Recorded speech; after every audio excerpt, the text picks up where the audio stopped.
Did you get them? Did they work? Haven't tried. Okay. I've been at Breakout Con all weekend painting minis, Oh. apparently. Did you see? Did you see my Largoth? I did. Yeah. I'm going to try to avoid painting any more minis. You say that now. Shush.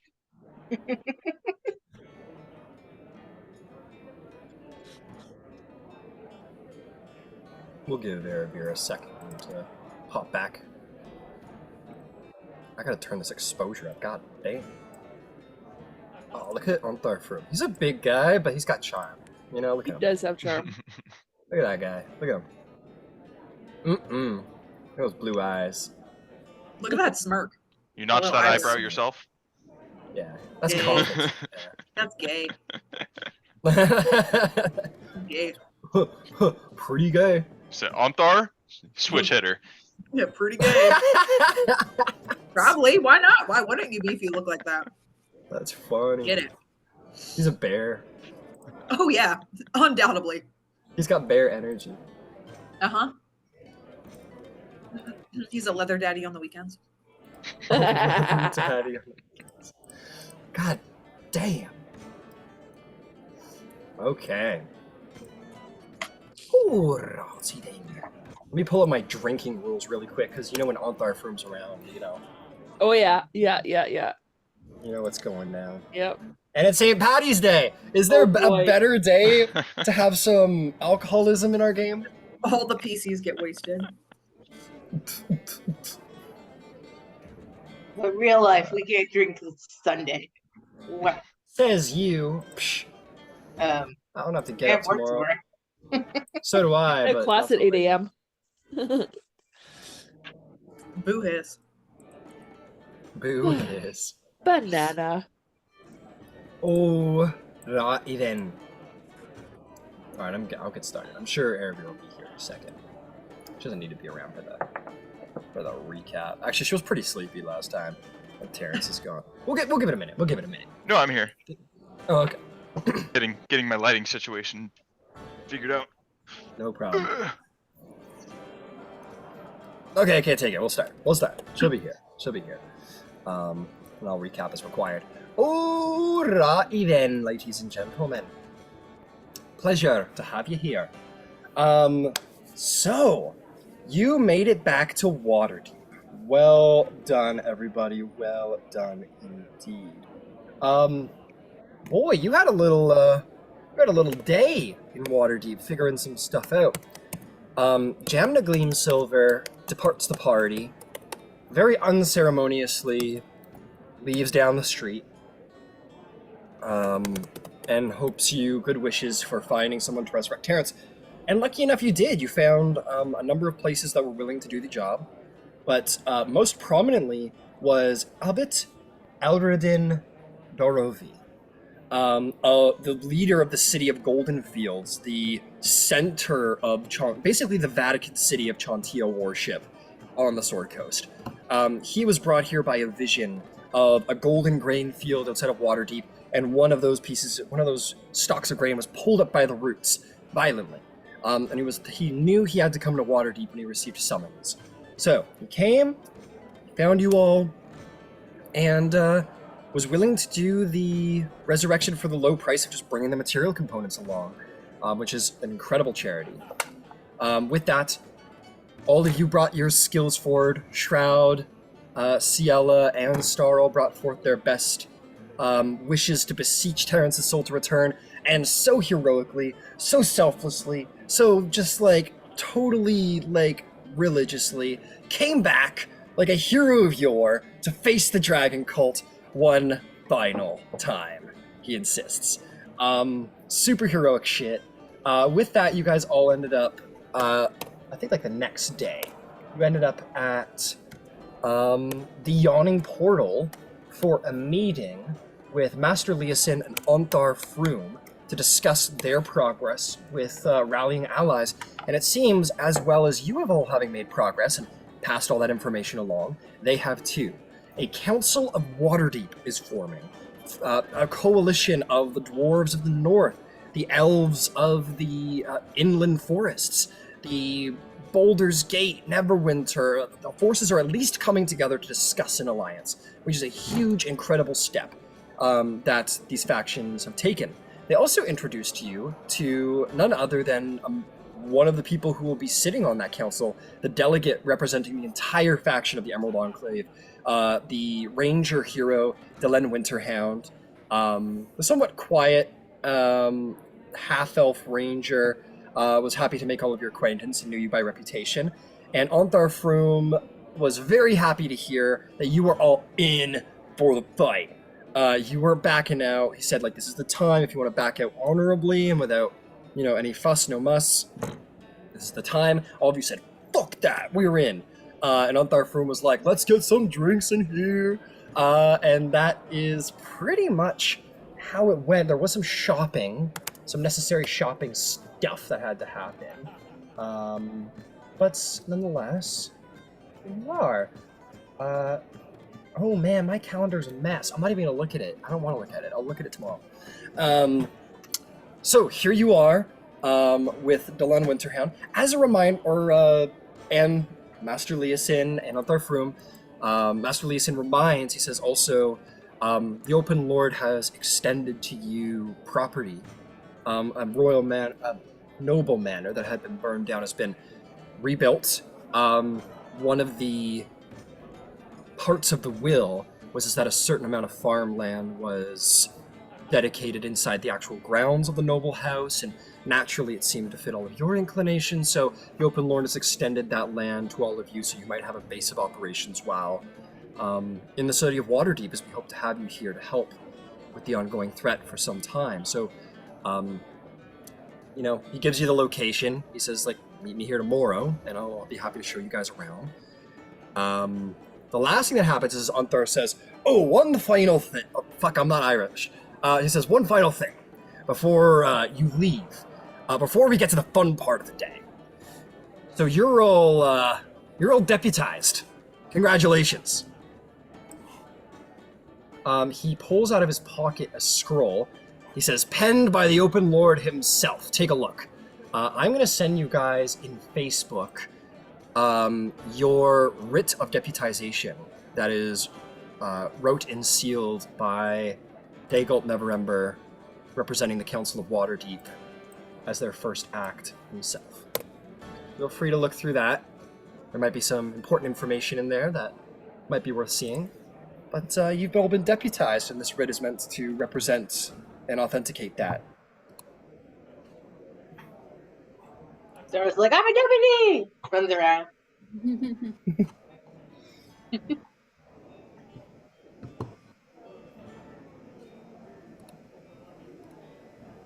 Give you a minute to skim through that.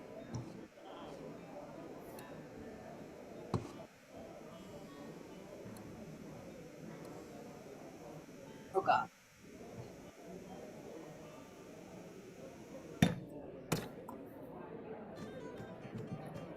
I'm a really slow reader. That's okay, no problem, no problem. I'm happy to read it, but it seems like you all are doing it in your own time, which is fine.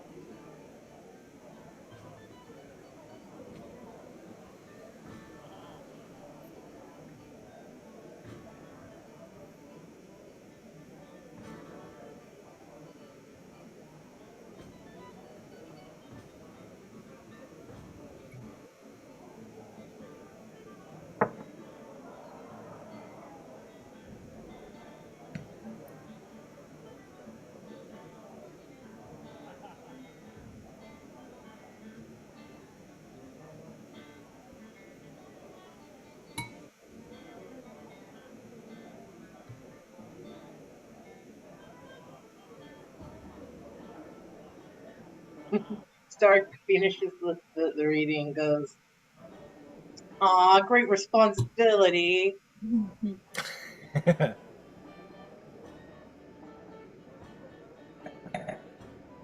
Great responsibility. Uncle Ben, shut up.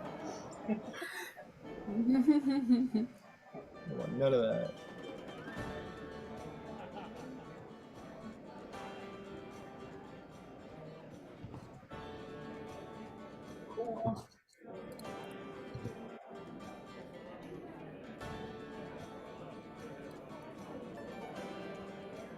I gotta say, the Metro Toronto Convention Center was hot as hell today. They were slammed all weekend. They sold out on Saturday. They had like at least 40,000 people. Very cool. Yeah, craziness. So as it seems, folks are done reading, or you know, Oh, yeah. um, So is this like an official job? Are we employed by Dagalt Neverember? No, we just This- have power. the Anthar says, not necessarily. The open fuck, I'm not Irish.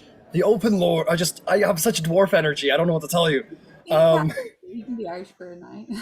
No, I will get it right. Because if I Yeah, do it everyone's tonight, Irish then I'm today. gonna do it forever. That's just how it's gonna work. He goes, not necessarily. Dagult Neverember is probably the most singularly powerful individual who does sit on the council. It's debatable. I wouldn't take it up with the elves or the dwarves, but it is a council. No one is above anyone else. Certainly, different people hold different power with what resources they're bringing to the table, but this council is just that. It's a council of delegates based representing different factions. So you're not employed by Dagult Neverember. Singularly, you're employed by all of these various factions, sort of in unison.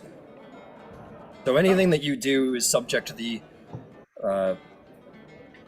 investigation or the discretion of the entire council altogether, not just one individual. He signed it because he's the most central person right now, so, you know. That is a lot of responsibility. It is. And in the days to come, you better listen, perk your ears up, kids, because it's going to be pretty important your role you play here. Master Erlanthar says, exactly. This council is going to have some pretty powerful people on it, and powerful people tend to be a little hard-headed, so it's important that you don't just sit in the back and stay quiet. Your words will carry great weight. It might even be the thing that tips the balance of power in the council chambers. It'll be important that you speak up. It'll be important that you bring these people together. Help them come together.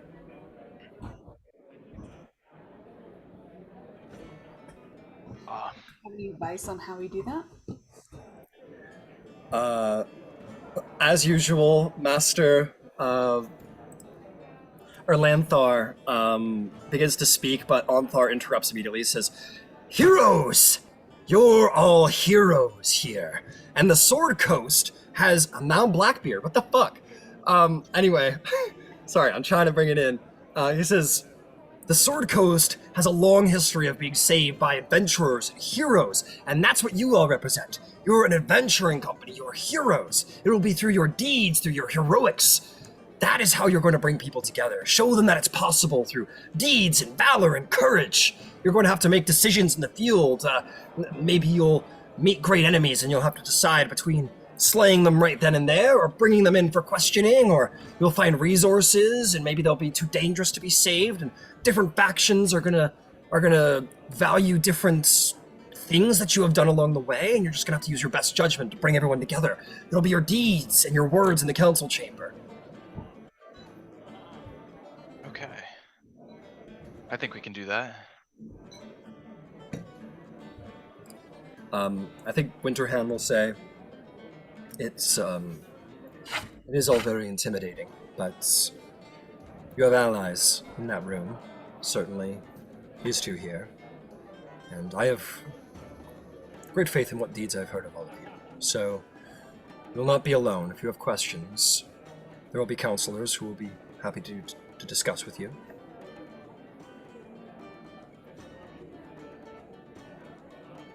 When are we to meet with this council? Froome says, yeah, Leosin goes to speak. Froome goes, "It'll take some time to get everybody together. The elves have to, think about things for at least 2 years before showing up. The dwarves have to come all the way from the up north. The dukes have to travel in, and it'll take some time to corral everybody. It'll be anyone's telling when. But we hear you have this giant matter. It's best to go deal with that and then come on back. And once you have, well, we'll summon you once the time has come for the council to form. It might be a month, it might be 2, but it'll take some time for everyone to travel. As I'm sure you know, the roads are long across the Sword Coast, and not everyone can just teleport in.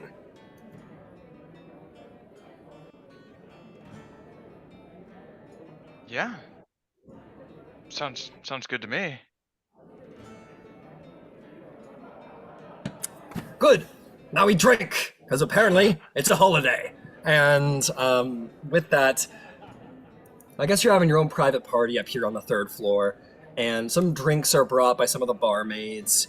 Ontharfroom he's like, I'm buying tonight, and you got a full round has had, and he lifts up his tankard and says, "All right, you adventuring scoundrels, you youngsters with all the will and wit to come through as far as you have and to go further still.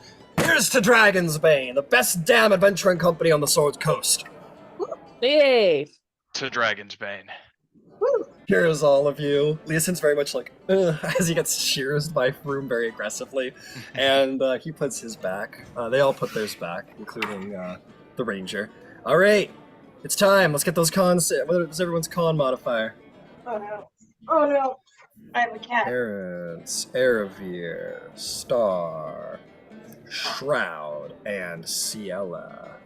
Con is +4. So wait, we gotta roll? Nope. I just need to know what your initial drinking constitution is. Plus Alright. 4. It's 4. Yeah, mine's +4. Terrence? I have a +2, but I also have a -3 because of dead. Interesting. So we're gonna say that's 0 for the time. Okay. Eravir? 2. Good job. And lastly, Shroud. That's under the- 73. I don't know. Yeah, no, I'll say that's under the saving throws, right? Or no, that's under just the regular stats. Just the I regular rated. modifier. Yeah. +5. +5. All right, all of you have had your first drink tonight. Terrence Marigold, if you'd be so kind to roll me a dexterity saving, or a con saving throw, to see if the alcohol is influencing you in any way, shape, or form. Okay, now I use the -3. That's right. Now that it's an official save. Yep. That is perfect. We're off to a rousing start. I got a natural 1. You got a 0. I got a 0. So, seeing that Terrence is already like well into his drink, I'm gonna cast Bear's Endurance on him. Okay. You're gonna get advantage on that. Very nice, Eravir. Very kind. So Terrence, you, my friend, are considered tipsy. You know, very quickly you guys see Terrence just maybe a little blush in his cheeks. You're just tipsy. You have disadvantage on ability checks going forward, and you feel that little fuzziness in your brain. Oh wow. Oh. It's got dizzy all of a sudden. Whew. Listen, says, "Are you okay? I mean, I heard that. I heard that terrible things happened to you on the road." Froome goes, "Don't be silly. The rumors of his death were greatly exaggerated. Clearly." It's all the more reason to celebrate. Here's to Terrence and his resurrection, coming back to fight selflessly. Here. All right. Yeah, and he does another one. You guys all drink to that? Oh yeah. Yeah. Yeah. All right. Everyone's doing good except Terrence. Roll me a con save at advantage with a -3.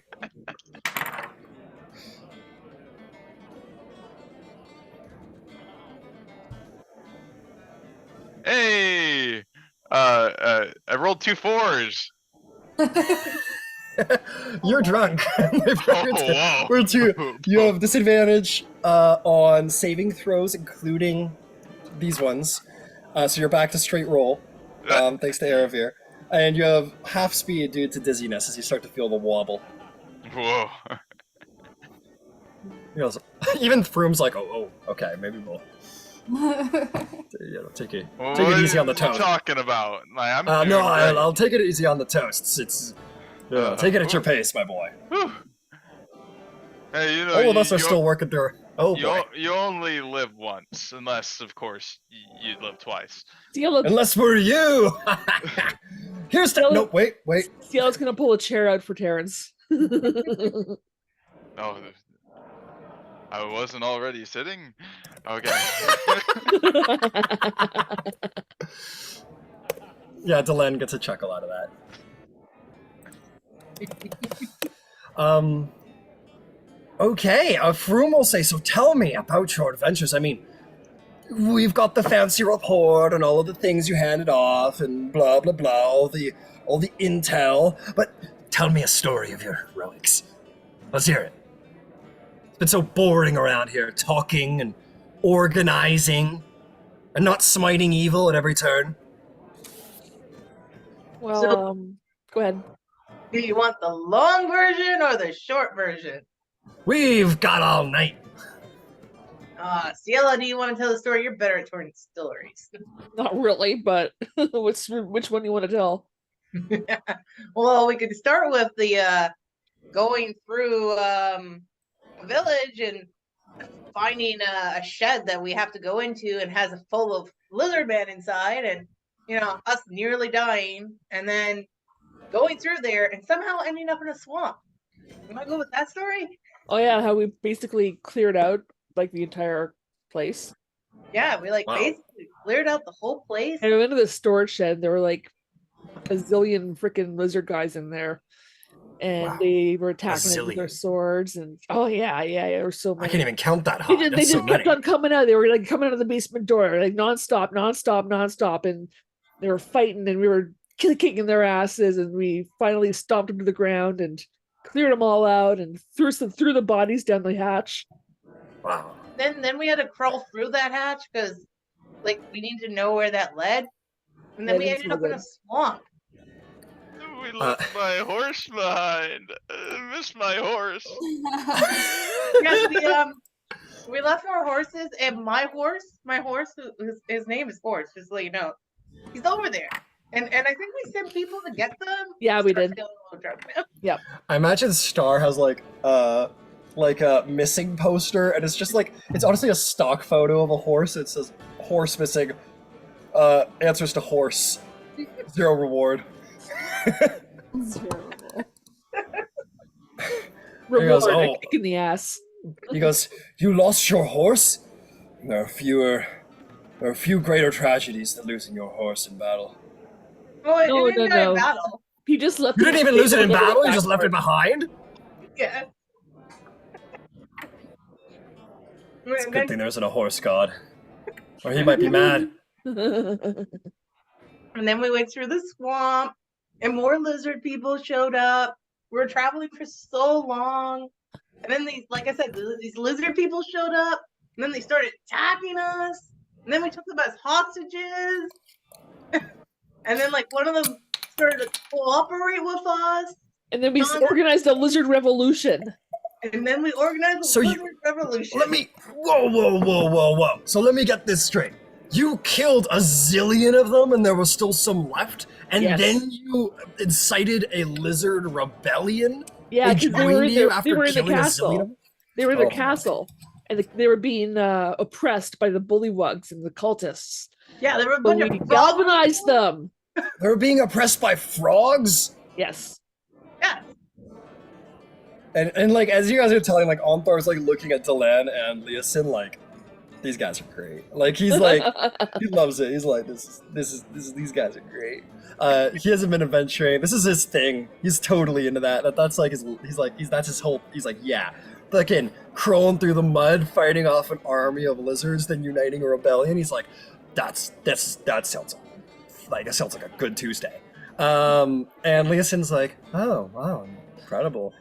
He's the adventuring type, but he's also a scholar. So he's like, really? It's hard to believe he would have cited a rebellion. And it's interesting and he starts analyzing everything. The land just kind of sits back and he kind of chuckles at certain parts, like you guys yeah, we threw all the bodies down there and then we had to crawl through the tunnel with all the bodies, and he's like, and like just has a drink. He's like a hardcore ranger, so he gets the down and dirty part of the adventuring. Yeah. Yeah, and they hear it, and like they're fully amused. They have a drink over it. And please let me know anytime you have a drink if you have more. Star definitely took a drink at the one point after the shed bit. He's just like, All right. yeah. I have lost my inhibitions and don't know my limits. So yeah, let's. My man. All right, roll me a con save. Straight roll, -3. It's -1. I have +2 con. Oh, sure. Yeah. I just meant, yeah. Yeah. That's better. 18 -1, 17. Yeah, you're good. That drink goes by. You're fine on that one. You're good on that one. All right. What else do you want more from the story? There's lots more to this venture. Lots more to this venture. Tell me, tell me of a singular one of you did. Tell me of a feat that one of you achieved that was of great impressiveness. Erebir killed the dragon. Yeah. How big a dragon are we talking here? Full size. What do you mean full sized? I mean, like a big ass fucking dragon. Like a full-fledged, like literally a live dragon. It Like- was Goes- this big. It filled up a cavern. And I got to stab it in the chest, and it couldn't fight me. You know, Leosin goes, full grown. You mean like an adult dragon? Yeah. Like the one that attacked, I heard the reports, the one that attacked, Green Nest. That size? Yeah, that big. But white. But white. A white?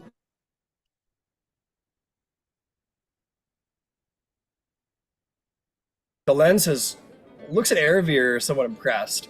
I don't know if she's here right now, so maybe we'll deal with that in a second. But oh, you are here. Okay, cool.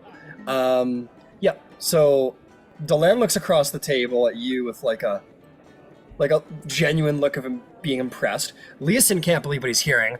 Onthar, like you have that moment, Erebir, you look at Delan, he's like, oh, cool. And then Onthar just like almost appears in your periphery. He's like, that's incredible! And he just like, he goes, how did you do it? Did you take a sword and stab it through the heart? I admittedly was quite frightened at the time and held a fireball. Killed it with a fireball. I waited for the right moment, I suppose. Admittedly, it was a bit of a hope and a prayer for the right moment, but it turned out to work. Leosin's like, less time more, goddess of luck. And Onthar's like, well, that's half the adventure. It's just fucking luck. Jump off the building and hope that something is underneath to catch you. Incredible!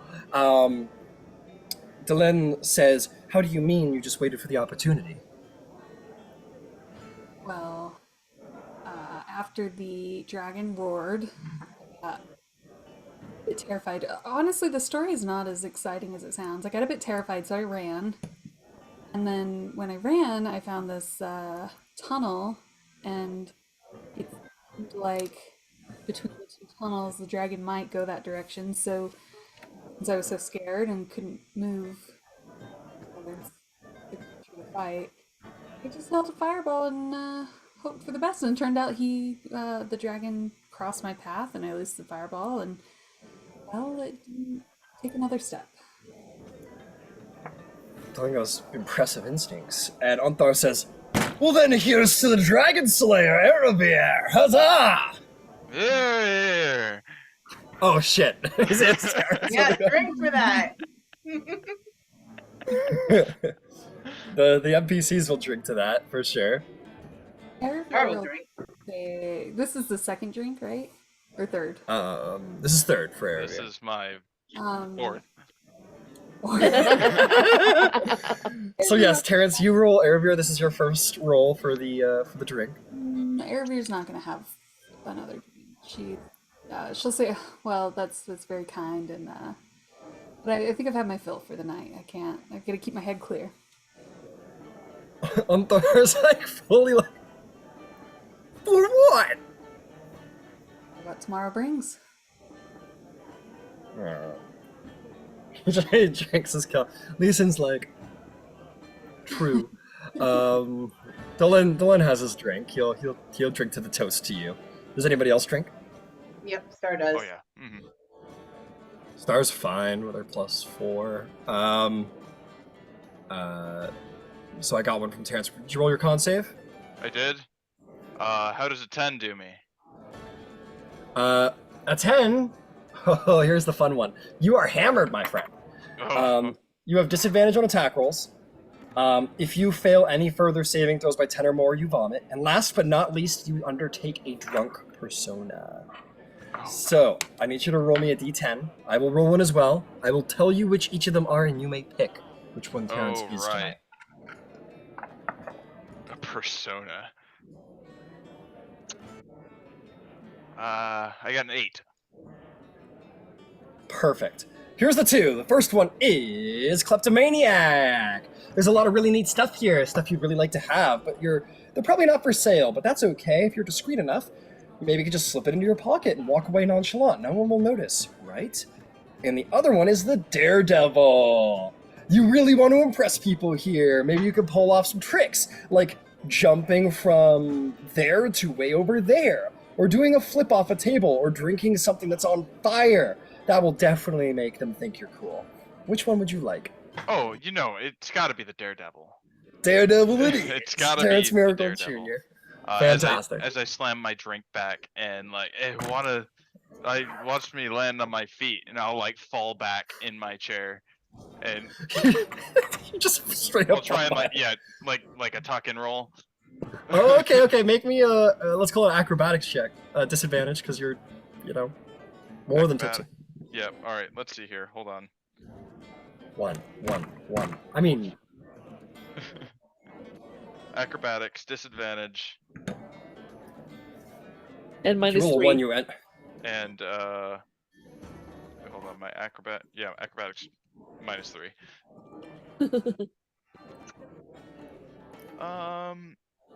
Okay, that's not bad. 11 -3 and 8. An 8. So the good news is you don't enter the Dungeon of the Mad Mage campaign by falling off of the 3rd story into the tunnel, which is awesome. But you're like, watch this, and you just fall off your back, so you just land flat on your back, and your legs kind of like go up a little bit, and then just sort of land back in the chair. Maybe everybody like looks at that, and others like, so tell me more about your. It just like goes back to chatting. It doesn't pull off, I'm afraid to say. Who pushed me? Who did that? I had that. Dylan's like, oh bother. He goes, what? He's an adult. He came back from the dead. We're just drinking. Yeah, and they kind of chat. All right. Well, I'll tell you what. Does anybody have anything to do or say or ask? Does anyone want to have anything to contribute? Yeah, Cielo will let them know. And we have a member of our party who we've had for quite a while, and you should probably know about her. We rescued her from the dragon cult, and Okay. we hatched her, and she's just flying around way outside of Waterdeep right now, so people don't attack her. All 3 are staring at you, just like blank face. Leosid's like, go on. She's a dragon. We have a dragon in our party. Yeah, it's awesome. We got a dragon. Antar's like, that's so cool. I want a dragon. Leosid's like, wait. Dylan's like, what color dragon? Well, Oh no.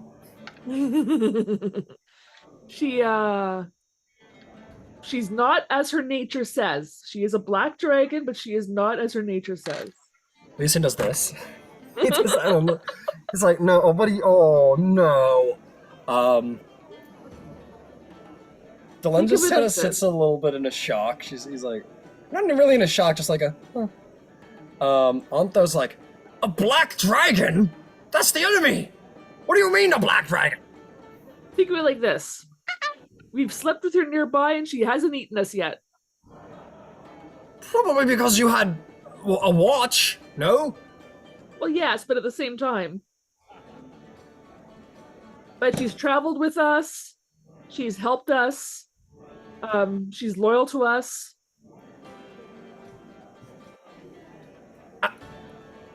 Onthar's like looking around the table for help. Glenn just kind of shrugs. He's like, I literally travel with a winter wolf, which most people have wanted to kill for its pelt, so I can't really argue here. What do I know? And make a nature check. Ooh, Oh, natural 19 for 24. You know quite a bit about winter wolves. The first, they are... Hang on, I'll pull up a correct, because that's worthy of a decent description. They are as large as dire wolves. They're as big as horses. They're huge. They have white fur. They can easily camouflage, semi-camouflage with like a snowy, icy realm. They're definitely more Arctic creatures, which, now that he's talking about it and you look at Winterhand, he definitely looks equipped for like the cold weather. And you start to get a sense that he's maybe like a cold weather ranger. But they are Arctic dwelling wolves, large as dire wolves, snow white fur, pale blue eyes. They have the power to like exhale breath like a dragon, a cold, icy breath. They're also considered very intelligent for sort of a bestial creature. They're considered they are monstrosities in truth, but they can speak. They can speak in everything. They're very deadly and very dangerous, and are typically considered like evil, used by sometimes pets to frost giants every now and then. They're very dangerous and considered generally evil as they go. But yeah, so there's maybe some so you maybe see where he's coming from in this moment. He's like, I travel around with a winter wolf, so I can't really complain. And how do you manage to under control? Admittedly, that's been a challenge we've been working through with. The two look at him. Leeson's like, but a black dragon. And he's like, Leeson thinks it's impossible because he's a classical draconic scholar. Onthar's like, we're gonna have to. He's over it. Delenn just leans over, he says, I think it's very important to remember that when you are dealing with a creature of nature, you aren't dealing with someone born and raised in society, civilization. You must abide by the laws of the animal kingdom.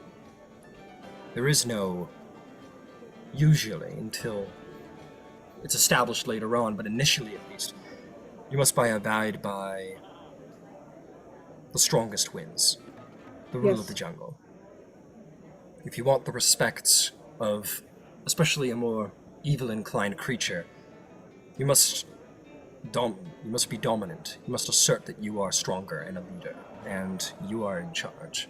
You must assert that you have what they need. You must assert that they are yours. anything we have. Yes, it's by civilized folk, it's probably considered a unkind way of treating a creature.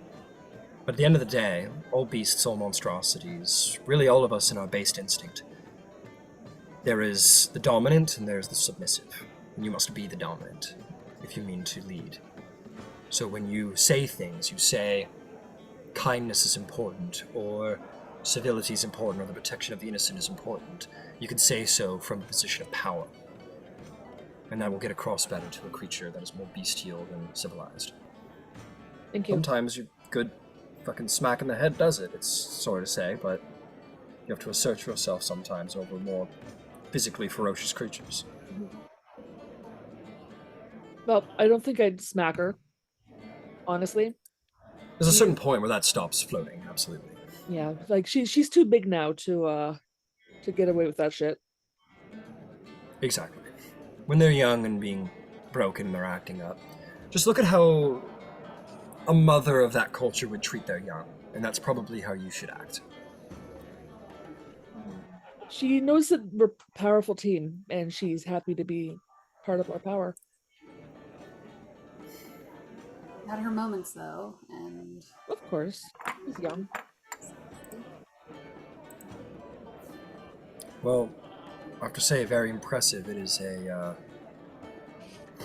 is an odd coincidence when a ranger can claim dominion over a creature as, excuse me for saying so, as vile as a dragon of that color. No, I understand. And I knew what I was walking into. But Anyone can like I do said, it. we hatched her, and there's a better chance if we get her young. That's how it works with most creatures. Griffins, for example, you must break them when they're young. If they grow older, it's impossible to break one. They will remain wild until the day they die. What was that, Erevu? You said something? I said if anyone can do it, Ciela can. Gotcha. He's a ranger of great power, and I've seen him do more with this dragon than I thought even possible. Oh, Speaks well of you. yes, she does. She's also an incredible warrior.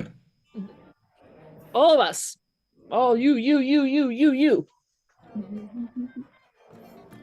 Huzzah! Althar goes, Althar's like, yes, huzzah! And he raises his next drink. I would cheers, but I'm too busy looking for a chandelier. Is there a chandelier in here? Oh no. Althar puts another one back. Delen's like at the sipping point. He's not. He was like, at first, he was like, with Leosin, but like, slowing down a little bit. Althar's still just like, bam, bam, bam. Ciela is surprisingly not pounding them back today, but probably because she has things to do tomorrow. Fair enough. Don't want to be too hurting. Star will drink because he's an idiot. All right. Or just has a wicked constitution. That's drink 5 for you. I think. All right, make a an con idea. save. All right, let's start the drinking. Quick, before Terrence has an idea.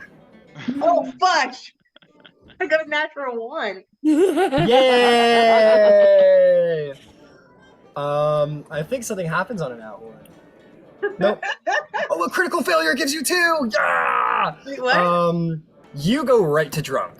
Was something about that last drink? It was like, it was the straw that broke the camel's back. It was the last sort of, the floodgates open, the dam was broken.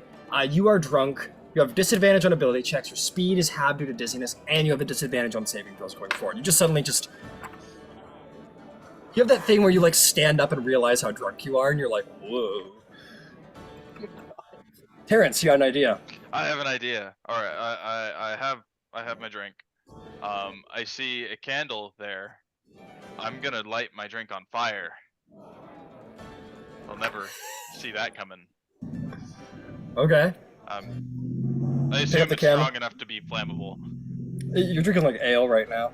So, well, let's do it anyway. I'll put the candle in the beer. Others like, what was that?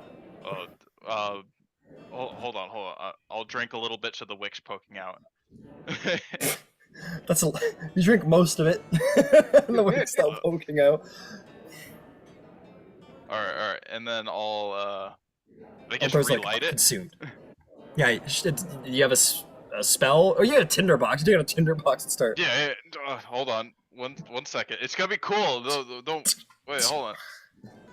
And as soon as it lights, I'll use thaumaturgy to make it even brighter.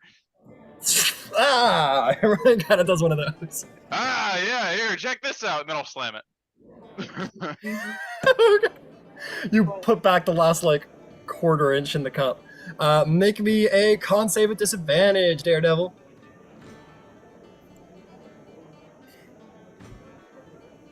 See if this puts me out. And it will. All right, I got a 3 minus 1, 2. All right, my friend. You feel something coming up, like this way in your body. Your body's trying to put something out. Oh, I think The precious seconds. poison this wax. Terrence, you don't look so well. Althar's like, don't worry, Terrence, I'm with you. And he starts grabbing drinks from across the table, starts pounding them. The the barmaid's like, oh no, and he starts just like, "Ah." He's just like trying to get there with you. I'm gonna try and stumble over and throw up into the bottomless hole. All right, you lean over. You see some people hanging off of the central rope. They're like, "We're going down. Wish us luck. We're going on an adventure." They're like, "Ah." Like, okay, maybe we'll go tomorrow. And you puke out some adventures. They're like, "What?" He the pukes on them and then fuck?" they puke. Yeah, one person, the wizard's like, "Oh, how gross!" Down into the hole, and they get off the rope, and everyone's like, "Ah!" And you, my friend, are considered blackout drunk. You will not remember anything from this moment on until you are sober. In initiative, you act as if under the confusion spell, though normally is only in line with your drunk persona.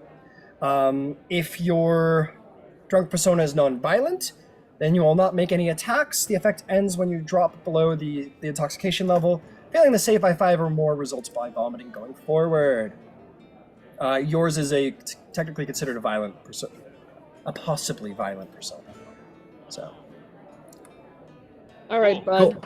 All right, bud. I'll give his back a little rub. How you feeling? Like, don't worry. I'm here, Terrence. I'm coming. I'm gonna make it to where you were at. I got Oh boy. one more trick for you. Good boy. Hold on. I think it might be time for us to turn in. Yeah, I'm like I'm trying to climb up onto the banister. Oh Sir. no. Star goes with Terrence. Is like, I'm with you, buddy. Yeah, Onthar gets up there too. He's like, I am with you. I don't know what we're doing, but nothing can kill Onthar Broom.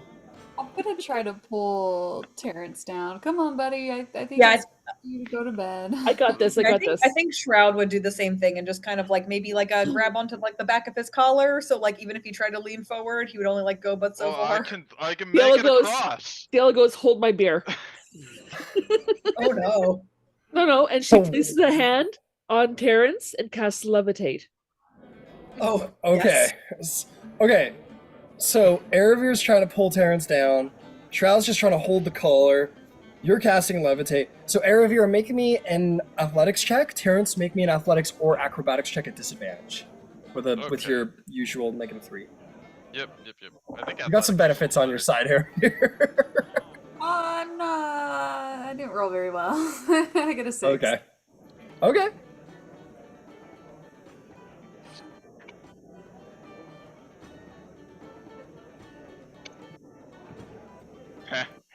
Three. Oh, no. It's still strong enough, though. So Aravir comes up, grabs him, pulls him back. Shroud, you go to grab him. You try to grab him as well before he does anything. But Terrence is pulled off of the banister by Aravir, Yep. and the group sort of corrals around the newly resurrected Terrence. And he's floating now, so he can't Oh, feel like Yeah, there's a wind sort of Oh, around him, and you're like, whoa! Yes. You float in the air. this is amazing. Check this out. Onthar's like, how did you do that? I'm incredible. I'm gonna try it. All right, I'm gonna try and Torm, like, give me strength. I'm gonna try and like nobody, stand please. on my shield and like surf through the air. Make me an acrobatics check again at disadvantage. this is hilarious. This is great. You see Onthar like squat ready to jump. He's gonna try it too. 3. I'm on a roll. You're like, Jesus Christ. you get the shield. You're like, get the shield under your feet, and you have this moment of like, I'm doing it, and then it slips out from under you, and you just full ragdoll in the levitate air. The shield goes flying out, and Delin Winterhand goes whoa, and manages to deck save out of the way, and the shield just flies and just like lodges into the bookshelf behind him. Chopper. Just like into the side there, and you're just like ragdolled in the air, like spinning around. I can't stop spinning. Oh no! Although like, I'm coming, Terrence, and he just fucking body tackles you out of the air to like save you, 'cause he's a little drunk. Star's like, I can do levitate too. Oh no. Oh shit! I think you can, can't you? You have Yes, the I armor. can. I was like wondering, how did I do this again? Onthar tackles you out of the air. Terrence just tackles you to the ground before you get a little too, queasy. Star, you wish to cast levitate? Yes. How I do believe do your armor specifies how many charges it costs. but- And 2 charges. 2 charges. So mark off 2 charges off of your armor. This is good practice. Yeah. And with that, through the armor, you cast levitate spell, and Star just jumps into the air, and without the need of wind or anything, just the armor seems to glow with various arcane runes, and just sort of glides through the air Oh like no. a balloon. Airveer is gonna go sit back down by Devlin and kind of put her hands in her head. And she's gonna twin cast Dispel Magic on these levitates. Yeah. Oh, I could just send my concentration on Terrence. It's fine. Onthar's like on the ground with Terrence and has him by the leg. He's like, I'm not gonna let go of. It's like the Harry Potter movie where the second one where she starts floating away because of Harry, and he's like, I'm not gonna let go of you, Vernon. It's like that. Onthar's like got Terrence by the ankle. He's like, I'm not gonna let go of you. I'm not gonna let go of you. And then Erevier just shoots off some dispel magics. Terrence just falls full armor on top of Onthar. Star's like, I can fly, and then falls to the ground, lands on all 4 feet because he's a cat. And the land's just like, he's got like a boot on the table, and he's just watching, just like a little amused. He looks at you, Erevier, and says, "So on top of the Dragon Slayer, you're, I take it, the mother of the group." It's a miracle. We've only lost one. You've And lost not more so than much. What was that? Yeah. One. We've lost more than one. Since I've been here, we've only lost one. Yes. So, there have been many. And I'll finish my drink. Is there Okay. any still original from the beginning? Yeah, you're solid. Sienna, this is your last free drink. Yeah, I was done drinking anyway. I just finished that. And Just you, Ciela? pardon? Are you the only person left from the beginning? No, Shroud and I. Oh, okay. Terrence, we met on that night as well. Later that night. It was the same night. It was a long night. Well, if it's up to me, we won't be losing anymore. It was so much fun until they stopped levitating. Why did the world stop spinning? All right, you too. Bedtime. If you spin the other way, it counters it out. Really? That's not true. No, it's like, I know for a fact. I'm not sure you do. No. I'll prove it. Onthar, spin. Which way is the world spinning? He goes, a little right now. He says, go left. And Onthar starts, all right. And he starts going left, and then just kind of falls over in a heap of armor. He goes, exactly. Yeah, I'll ask if there's like a waiter or something, if we can get a couple rooms for the night. Okay. Absolutely. The barmaid says, "Oh yes, Mr. Froome's room is over there." He goes, "Sir Froome, excuse me, Sir Froome's room is over there, and over there." Leosin says, "I'll corral Onthar," and he gets up. He says, "Okay, Onthar, you proved you're the best drinker." He goes, "I did. Yep. Good. Oh, these young whippersnappers out-drink Onthar Froome, the Order of the Gauntlet. Well, The not best admittedly. drinkers on the Sword Coast." He goes, "That's right, Froome. Your room's over here, Sir Froome." And he goes, "Yeah, Sir Froome, right." Leosin just sort of beckons him off.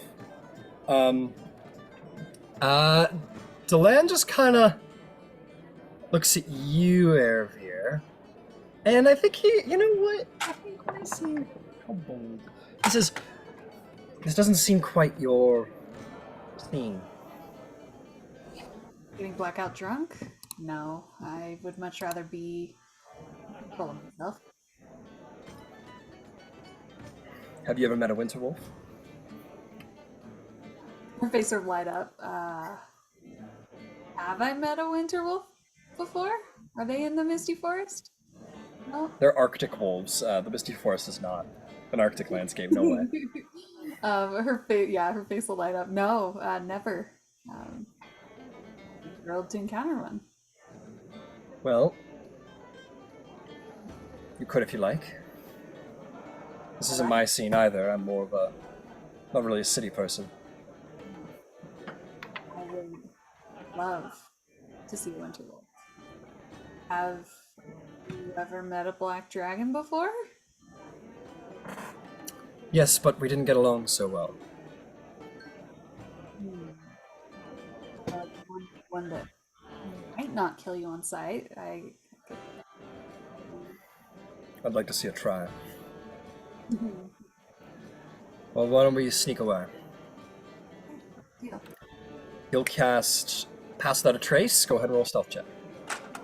Oh boy. Okay. I got a 16. So 26. 26, yeah. Before any of you know it, as you're starting to corral Terrence and Froom's being shipped away or whatever, Delenn and Erebir just were there one moment and were gone the next. The candle flickered and they disappeared. Very, like, in the coolest fucking possible way, because that's how Pass Without a Trace works.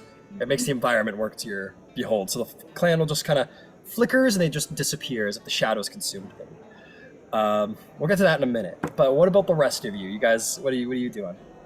I'm gonna get Terrence into a bed somewhere. Well, I need my shield. I'll get it. Oh, There's like Maybe Shroud would be better to get that. It's kind of stuck in the wall. I can get it. I just show you my feet of strength. So how strong my feet are. I bet you Oh my god. that I That's could sit down incredible. in that chair faster than you. Ah, I challenge you. you're on. All right, who can get to the chair first? I start running to the chair.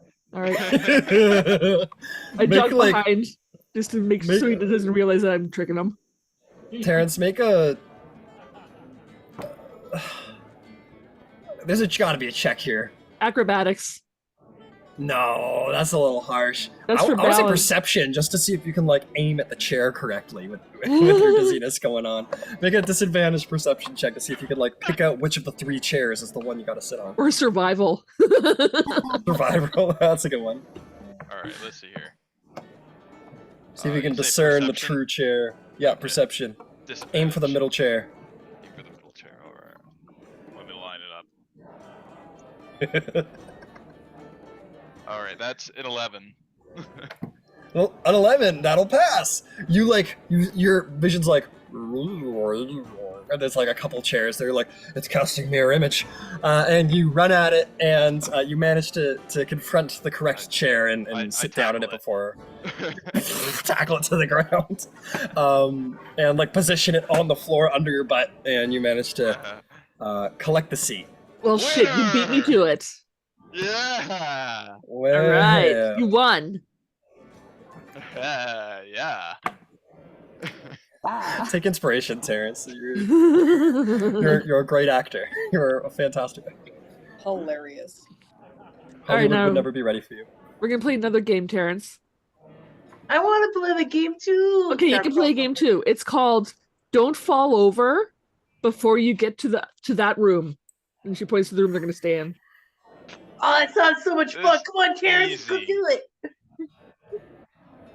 I could do that standing on my hands. Try Oh, your feet yeah. first. Try your feet first. I can do that with all 4 feet. I can get there faster. my paws. I see Star doing that and I try and copy. I'm also on all 4s. Star's also drunk and Terrence is wasted. The barmaid's like, she'll look at you, Ciela, be like, stay here is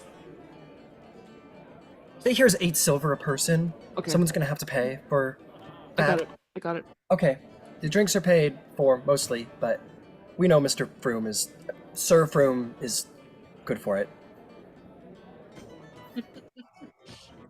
And you can pay for that. And yeah, there's rooms available here. All right. So I'll pay for their rooms and my room.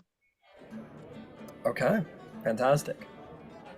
You're just gonna What get has Shroud been doing through all of this observing behavior?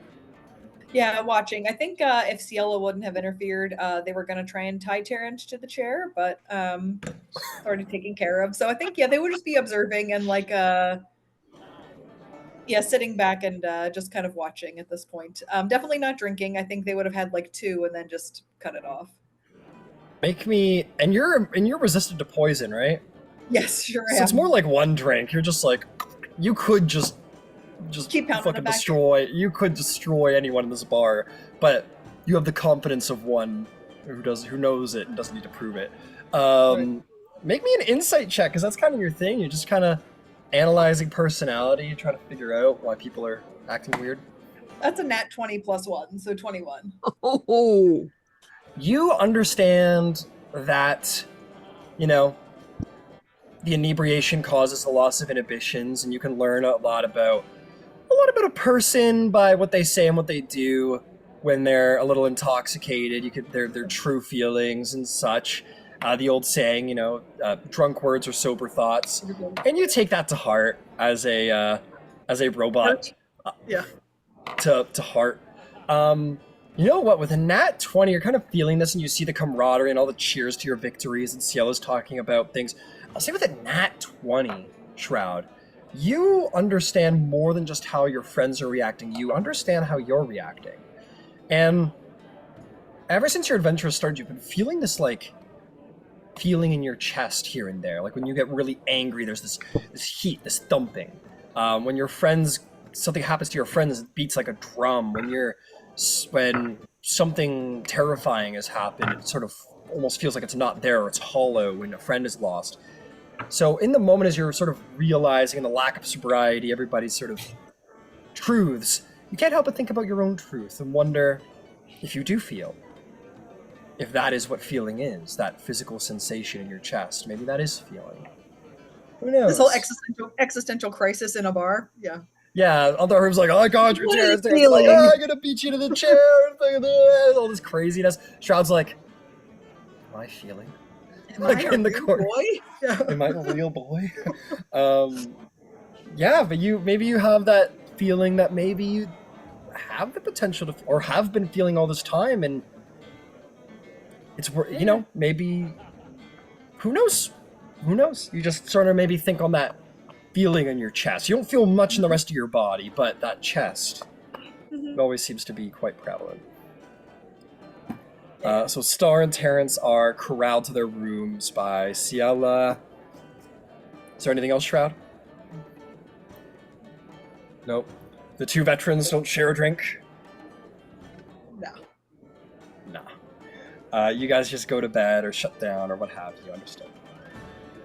I don't have a board for this because I didn't really expect this, but whatever, we are going where we're going. So, sure enough, you guys sneak out of the bar, Aravir.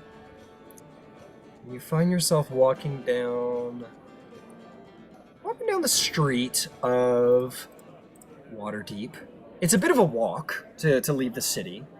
Whether you realized it or not, or remembered or not, you realized you're in a little bit of a walk with this guy, this delegate of one of the great factions of the Sword Coast, great ranger and all. He says,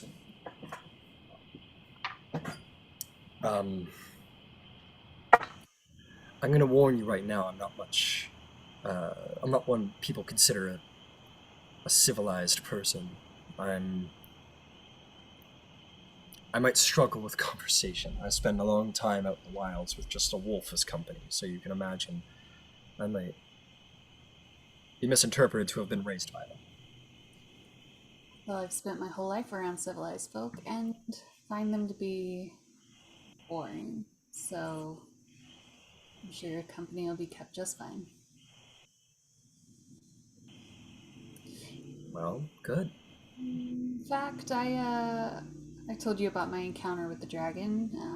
Why don't you tell me one of your heroic feats? One of my heroic feats. Maybe the story I'll tell will give you some insight into what kind of person I am. I was chose to be a delegate for the Council of Waterdeep because, so I'm told, a lot of people think I represent our faction very well in temperament. Onthar Froom cares a lot about heroes, and I do as well, I suppose, but I care about understanding quite a great deal. And so rather than tell you about something I've killed, I'll tell you about something, about life I've fostered. And he'll go on into a tale where he will tell you about having been abandoned in the woods. He suspects because of his half-elf nature, but has no idea who his heritage is, and thus it is what it is. And he was actually raised by a treant. He was raised by a great and old treant deep within the woods by the name of Talang in the high forest. He learned how to survive. He was not raised by a wolf, like a wolf, maybe a little wild, but he learned of the wisdom of the trees. He learned of the importance of every blade of grass. He learned of the importance of every squirrel and every wolf that takes the life of a squirrel, and so on. And he is very thankful for that upbringing. His friends were mostly trees and beasts growing up, and naturally he became a ranger. And that's when he connected with the Emerald Enclave, and because of his connection with the elder Treant Talang, not only he joined the Emerald Enclave, but the Emerald Enclave created a great alliance with the Treants of the High Forest because of Winterhound's relationship with the Treants. So he sort of brought them into the fold with his alliance. So he tells you that story about who he would consider to be his parent, the elder Treant Talang, and how Talang raised him, and then he brought the Treants into the Emerald Enclave, and he is proud to have done it. That's great feat of heroism in its own right. I can certainly respect that. The value of diplomacy. It's funny, I don't think of it as... It is, to your credit, it absolutely is, but I never thought of it as diplomacy. It felt like bringing two families together, if that makes any sense. There isn't politics. Well, I'm sure some would disagree with me. That's probably wrong. There's definitely politics in family, but it doesn't feel like politics when it's family. Well, with my family, it only feels like politics. How so? I suppose you'll be meeting him soon enough. King Malandrak is my father, the king of the Misty Forest. And I can empathize being a half-elf myself and looked down upon as less than.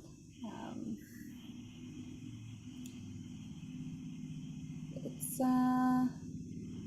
I've spent much of my life, well, my entire life, and admittedly still to this day, trying to prove myself to him.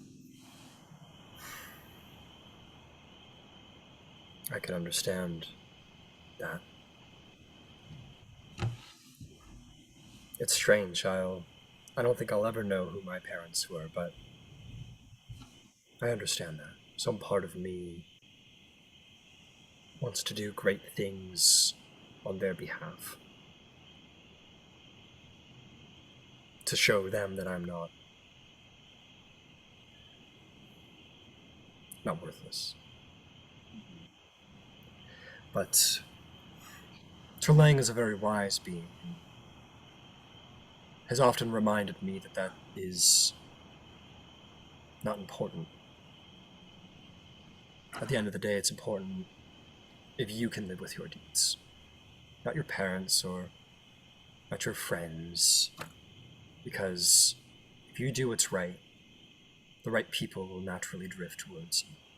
That is what he says. Well, I intend to do right by my own code of honor, but if I can also prove to my father I'm just as good as my brothers, then so be it. Two birds, one stone. She'll kind of give a little smile. Well, do it for all of us half-elves, then. A king, no less. He's a good king, but he's left wanting in the father department.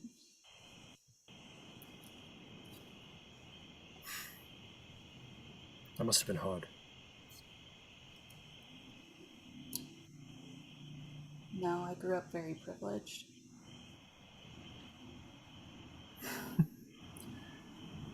Well, I didn't. I grew up Oh. with a tree, so I couldn't imagine. Maybe it. I don't know. Everything I could want for, except for my father's affections and attentions. That's why I'm so good at so many things. She'll like kind of shrug at that. How strange the things that drive us to do greatness.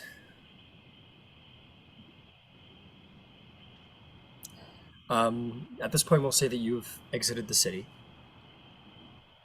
and Belen will sort of stop at the edge where you see farmlands sort of scattered around, and he just sort of does the thing, puts his fingers to his mouth and lets out this sharp, loud whistle. Mhm. He looks at you and just kind of gives you a little nod. And before you see anything, you see two glowing beads of sapphire blue, maybe even lighter than sapphire, like icy blue, sort of highlight the darkness and grow bigger and bigger and bigger until you see the pristine, thick white fur of a winter wolf just without pants, without much effort, sprint forth across the farmland, just coming intimidatingly fast at the both of you, until it just very expertly stops into an elegant pad up towards Delenn, and then it kind of does the that thing across his body, or it sort of drifts his body under his shoulder, and he kind of does that and feels it, and it goes, Delenn, it is too hot in the south. How long must we stay? Delenn says, I'm afraid for a while longer. He goes, I'd like you to meet a friend. And it sort of looks over at you.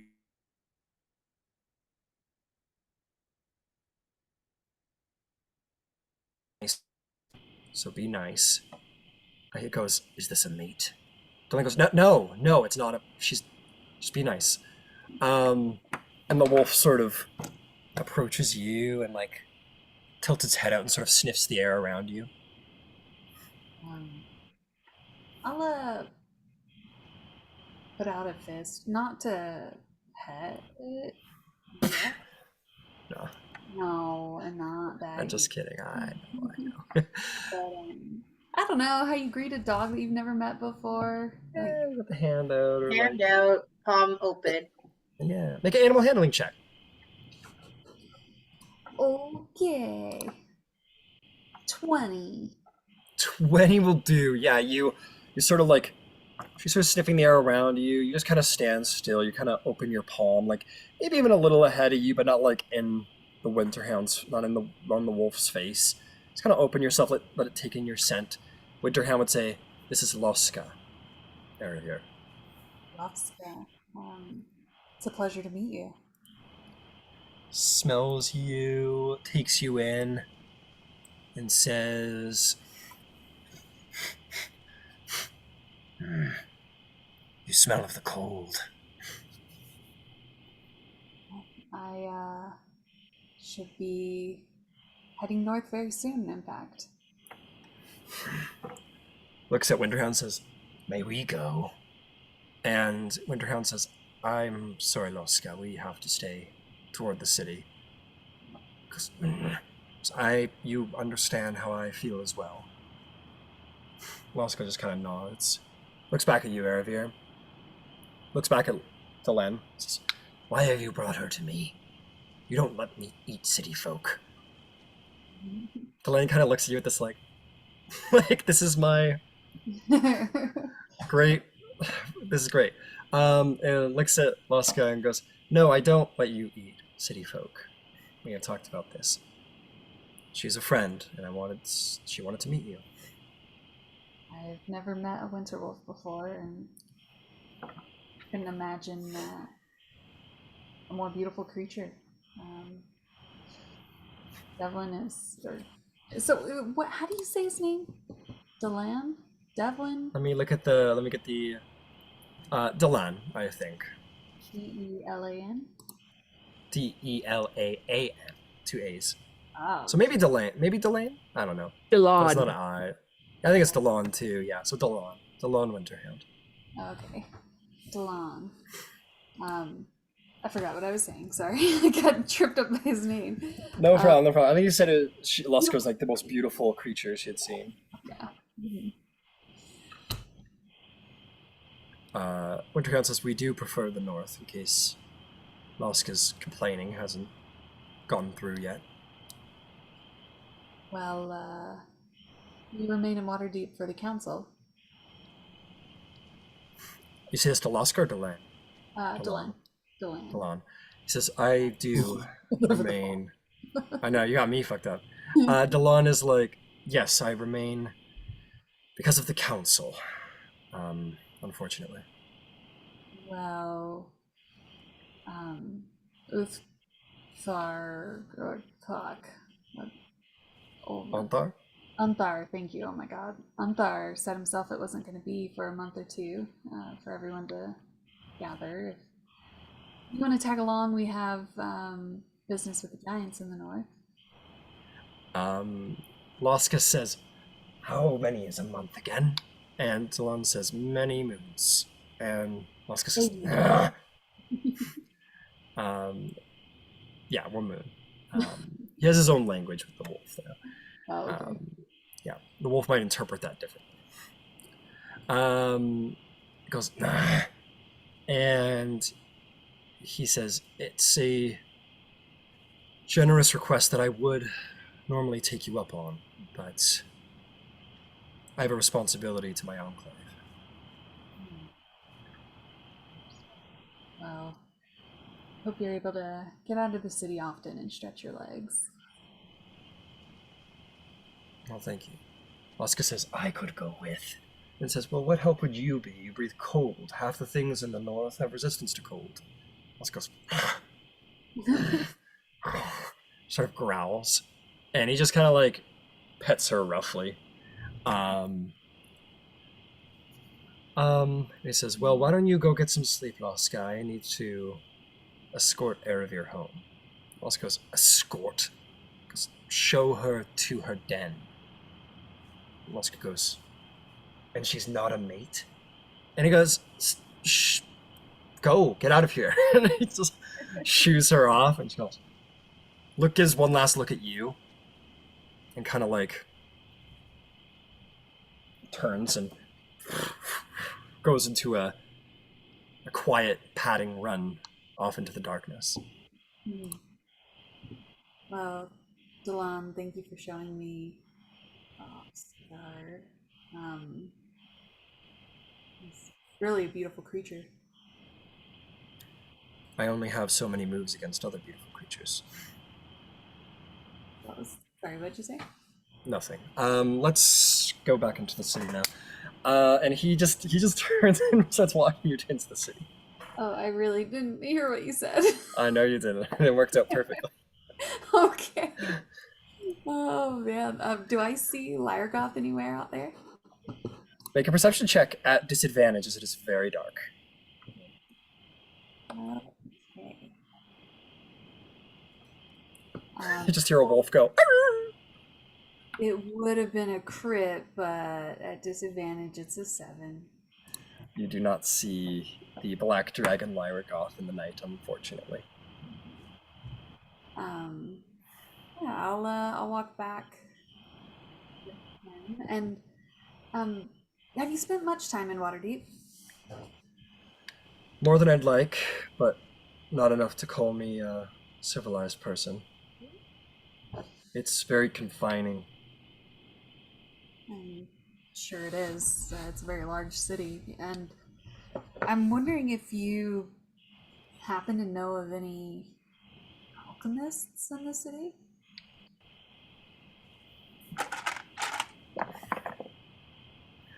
I've had occasion to meet with one or two, with various supplies I've brought in from hunts and such. Perhaps you could make make me an introduction. I'm seeking to hire a couple. I'd be happy to. Never thought I'd hear myself say this. I'd be happy to show you around Waterdeep and some of the locals if you want. Yeah, I can meet you at your new estate tomorrow, perhaps. Show me where my estate is. I haven't been. I'm sure Leosin will give you the address in the morning, and I will find my way to you. I have a knack for finding people. Excellent. Well, I look forward to it then. I got a breath pouch from Resmir, the black dragon, and the adult white dragon we killed as well. So I hope to make an exciting treat out of them. You are skilled. You weren't lying about this. Is there anywhere that I could take you tonight? To drop you off, I mean. Sounds like everyone else is staying at the yawning portal, so And I'll I will take you there. return to my party. Where do you Sweet. stay? Not in the city. There's too many people. It feels so dangerous to me. Somehow I feel safer around beasts than men. Well, I've heard stories of Waterdeep. I think you're right. It's not a very safe city. And there's something simple about beasts as well. They don't People are conspire to bring... Oh, please continue. Sorry. People are complicated. Yeah. Beasts do not conspire to bring dragon gods to turn the world to ash. No, beasts don't conspire much at all. No. They just live and try and not live. Yeah. As we all should. But unfortunately, it's not that easy. No. I may value nature deeply, but the Emerald Enclave, we value the balance between the civilized world and the natural world. There must be cities, there must be towns, there must be places where people dwell. I recognize that. But there must be places where the wilds are what they're meant to be.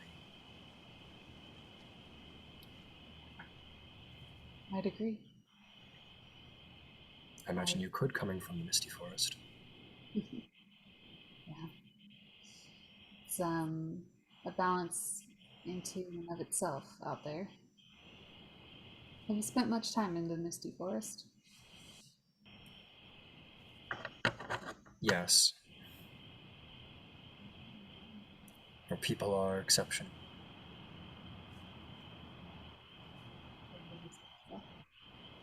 Just,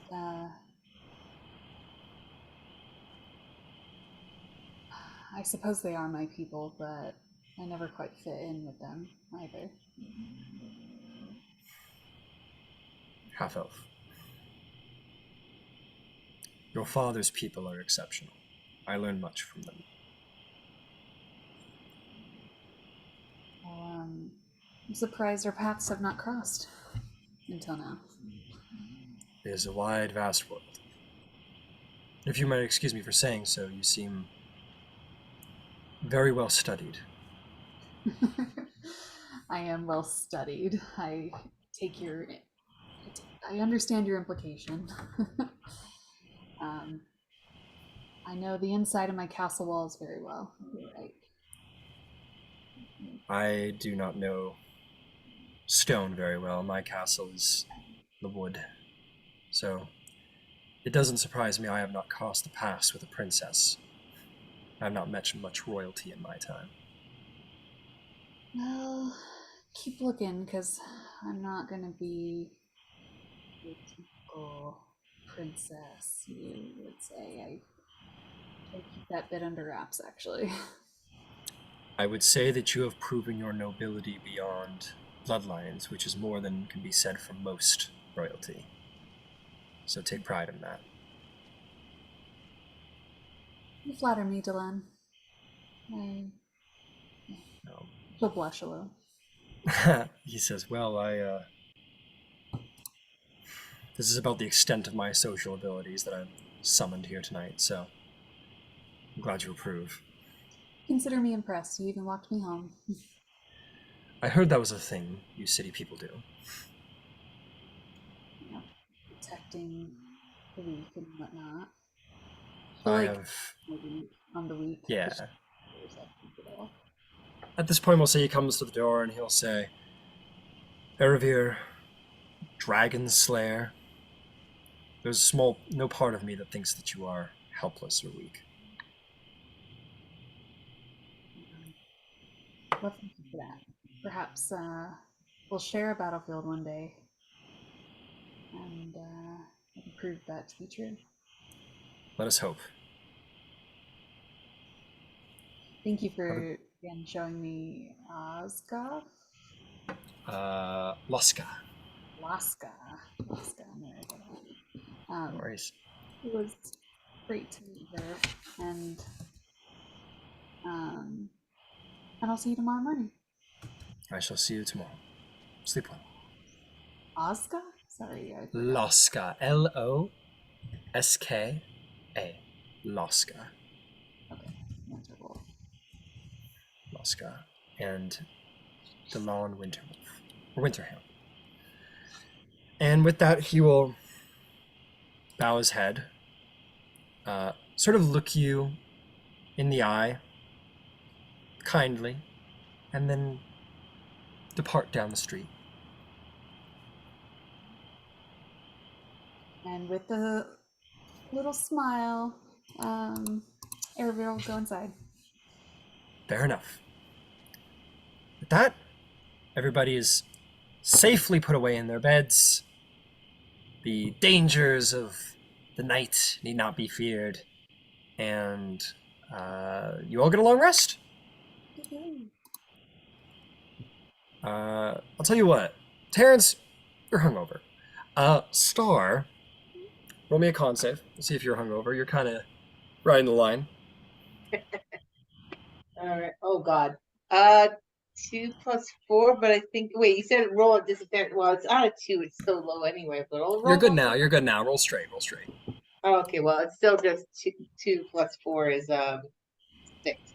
6. You're fucking hungover. You're so thirsty. You're so hungry. You're so sore. Are there any like negatives, or it's just? Sure. We'll say that you're exhausted today. You have like 1 point of exhaustion. Okay. For both of Do we us? still get the long rest? You still get the long rest. You get the long rest. All that's good. It's just that you have the point of exhaustion from the headache. No problem. Okay. Yeah, from alcohol poisoning. Nom nom nom. Poisoning. Yum, drinking poison. Tale as old as time.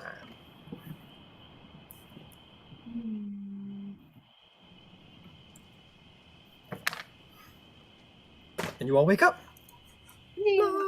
The sun comes up.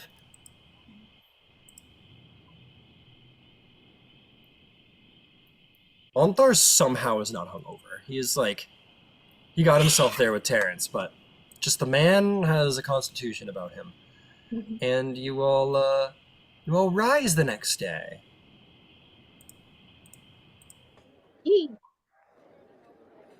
Star's just like, I don't want out of bed. No. Good morning! Welcome, good morning, everyone. Come grab a seat, get some breakfast. Cielo will sit next to Star. Go. How's it going? Oh my god, you asshole. Oh, my sensitive. Yes. What do that? I like feel the wax around my mouth. Did I eat a candle? But I don't remember much of last night, but I think we were flying. You I remember don't that? remember any of that. Damn. But we were flying, man. It was a great night. Except for someone yelling at me. Wait, that just happened.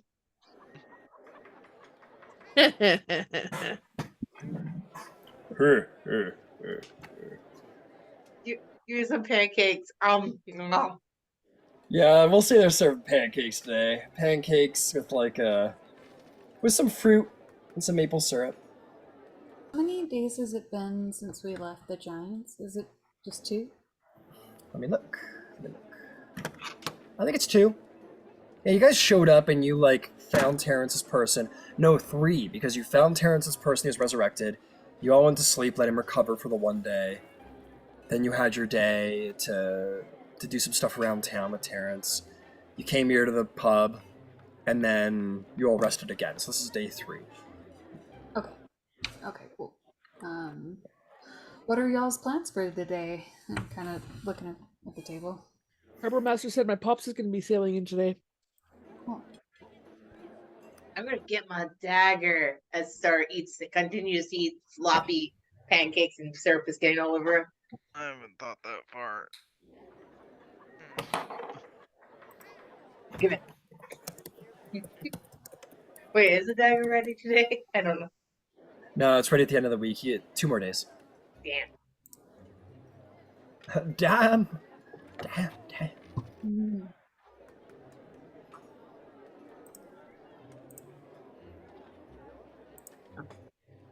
Maravir, where'd you end up last night? I met Delan's Winterwolf, Laska. Fuck, really? Aw, She's pretty cool. She's been man. I'll tell Cielo all about it. And Cielo's like, She's a beautiful beast, and honestly, it's restored some amount of faith because she's supposed to be an evil monstrosity, much like Lyregoth. But Delan showed me that she tamed, and I hope that's the same for Lyregoth. cool. Well, it's good to know there's hope. Time will tell. I hope to find a couple alchemists today and perhaps swing into a magic shop with spell scrolls. That's my plan for the day. Oh, here it is.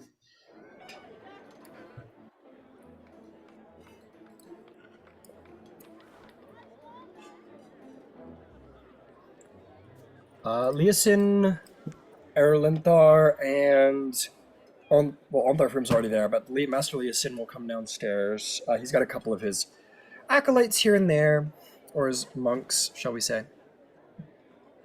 He says, "Good morning, everybody. I hope everyone had a wonderful sleep."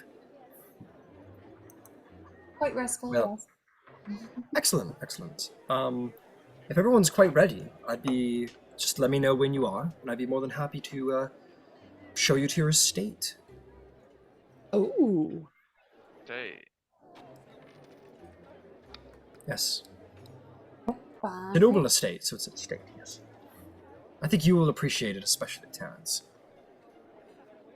oh. Okay. Do you need us all to go there all at once? If anyone's uninterested, there's by no means no obligation. come on, But, Terrence.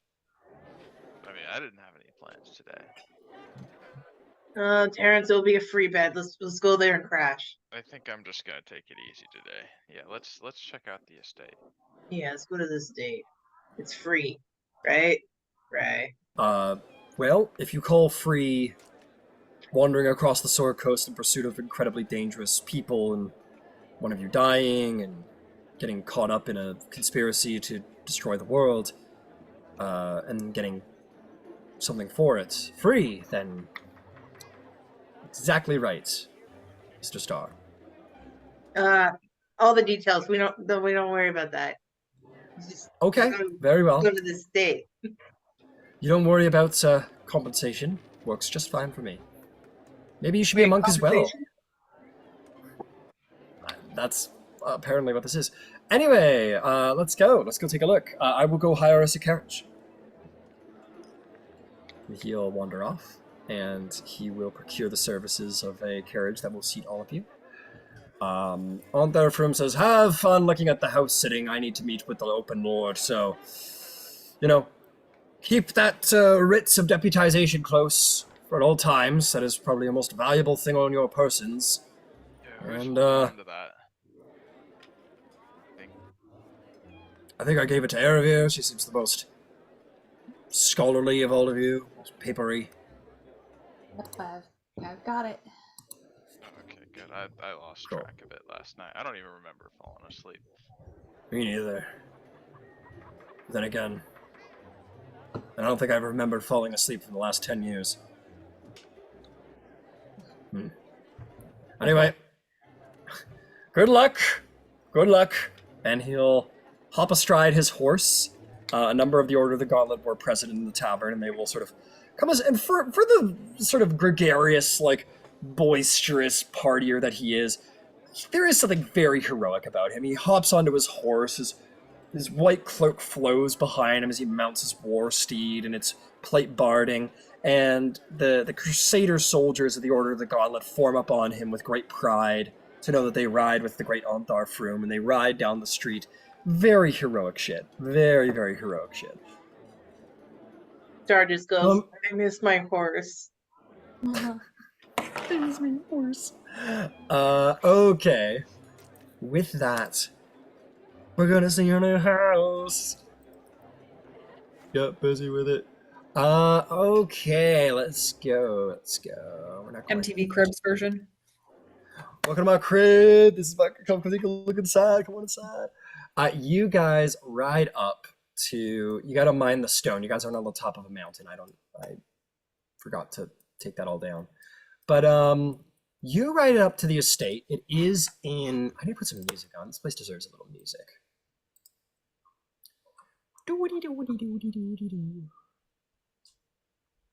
How about, sure, the Tailspire theme, why not? How many times have I heard this song? More times than a man can count. Ooh, that's not right. Not really. That's not right. Okay, on your carriage, you guys ride down the street. I'm gonna say that you guys are located in the North District. Very residential place where there's plenty of manors. And you find yourself riding into this. It is walled. It is a walled, not a community, but it is walled indeed. And you see, you ride in, you walk through, past a sort of initial guard post, if you will, all of it unoccupied. And as you step up, you see, you see a sprawling estate. There are buildings for servants. There is, I gotta say, Terrence, especially for you, like, I can't help but say it enough. It is a noble estate, but it has a very deep quality of that sort of laborer farmer community about it. There's all the little houses next to one another where people might like have that sense of community. There's farmland here. It is currently untilled. You can grow whatever you want. And it has like that open sort of meal space that many workers would have in the middle of the day where, you know, the men work in the day and till the fields. women as well, but then some of the wives will come out and serve food for all of the workers, and there's something very sort of wholesome about that, and it sort of has that atmosphere about the place. There are plenty of buildings that require furnishing and reconstruction, and there is a main house which you are taken to see the inside, which I will show you now. You walk in, you see that there is a temple space. There are no altars placed as of yet. It is sort of like an unfinished place of prayer, where a number of maybe godly figures could be placed within. You see a number of sitting spaces, a large sort of open reception room with a big fireplace. There is a small library downstairs, sort of just like a personal store of books. Stairs. There's a bath. There's a big, wonderful bath downstairs, and enough rooms for everybody. And if that isn't enough rooms for you, I think there's something like 4 rooms up here, and Shroud, as being a robot, probably doesn't need a specific room. But even still, if someone wasn't feeling the main house, there are many buildings outside on the property that one could inhabit as a personal space separate from the main estate. But that's sort of the place that has been presented to you to live in. With that, Master Leosin, after showing you around for about an hour and showing you the new place, he says, I also wanted to put out that, as I'm sure you can tell, this estate has great potential for further refurbishing. So please know that that can be done, that can be commissioned by all means, and I'd be happy to tell you about what sort of upgrades may be placed. It'll take some time to actually implement them, but for an estate of this size, I mean, I'm no builder, but I have received the information. You can have up to, I believe, 4 expansions made onto this estate of your choosing. Those can range from stables, to chapels, to gardens, to whatever you please, really. Smithies, places to study the arcane, tavern. If you can think of it, it probably can be put in here. About 4 of them can be personally implemented. And of course, you can also provide yourself with further income for upkeep of the estate with the farmland itself. You should be able to keep up with any sort of labor costs of people attending your new home. It's perfect. Good. I'm Absolutely sure the open beautiful. lord will be happy to hear it. Excellent. Glad to hear. In fact, I think a stable would be a great idea. Everybody get Yeah, on it's stable back. for our horses. Yeah. Stable. Perhaps a chapel. I know some of you have religious inclinations. I think the stables are a great idea, and I've seen these griffins flying about. How much does a baby griffin cost, if you happen to know off the top of your head? Well, let me think.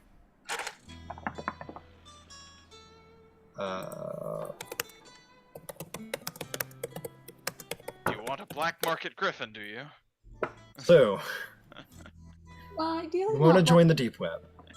black- Nah, they're for sale. That's not illegal by any means. That is a great question. I'm afraid I do not know off the top of my head, but I do know that one of the expansions you can have placed in here, you could place, a normal stables for horses and such, but you may also place a roost, which is a sort of stable for more flight-worthy creatures. Or Such as flower a costume certain- like that. Yes. Roost is a good idea. How much would a roost be? He'll pull out a little book that he was probably given by the architect. Let me see, I can give you that information. Where are you?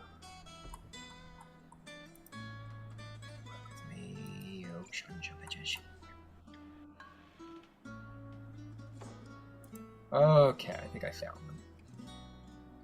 Let's see. So you could purchase the stables, but you may also purchase this sort of roost.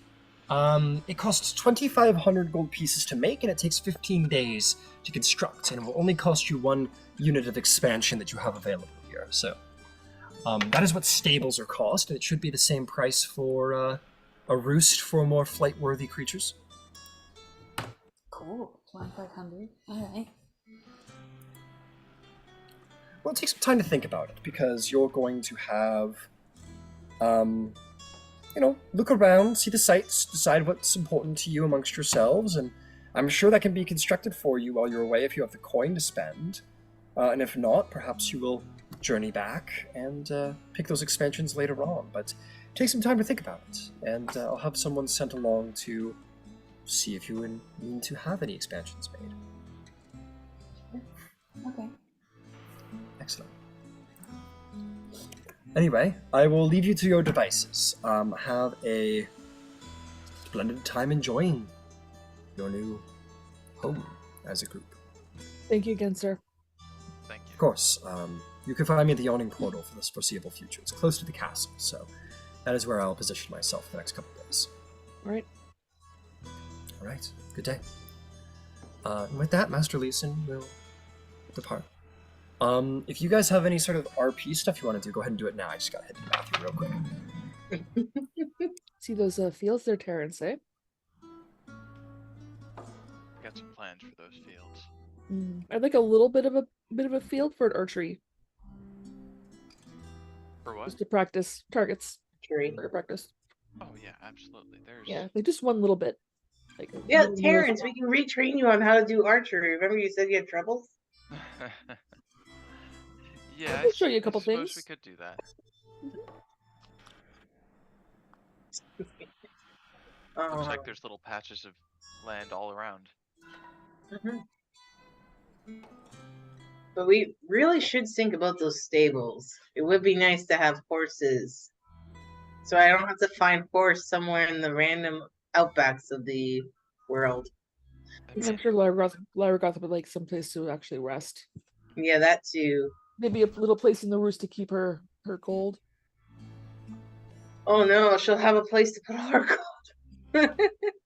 It'll be her treasure gold. Appreciate it. She'd appreciate a little place for a hoard.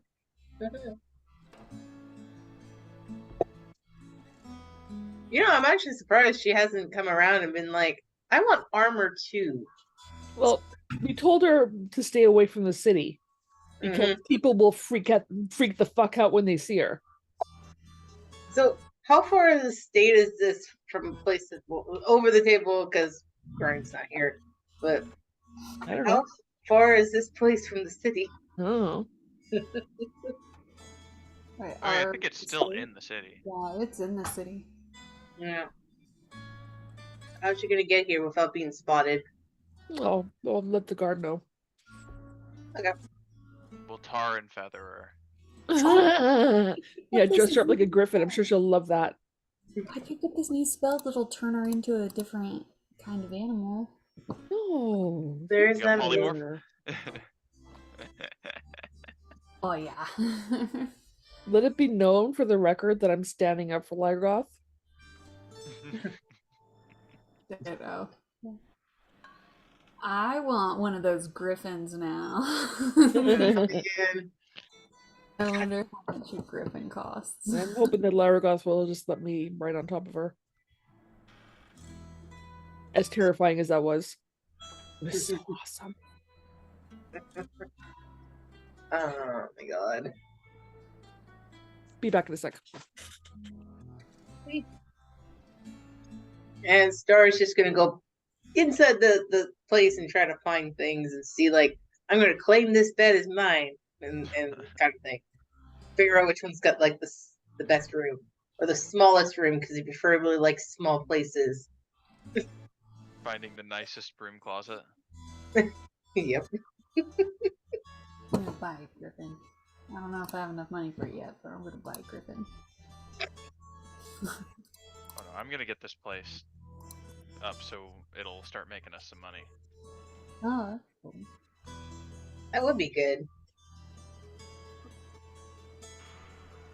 better at destroying things than Oh no, Star can actually use his carpenting tools and actually, help sell wooden stuff if we need to. Oh, and Ciela does leatherworking. Oh boy, This is day one of Marigold Farms. this is all it starts.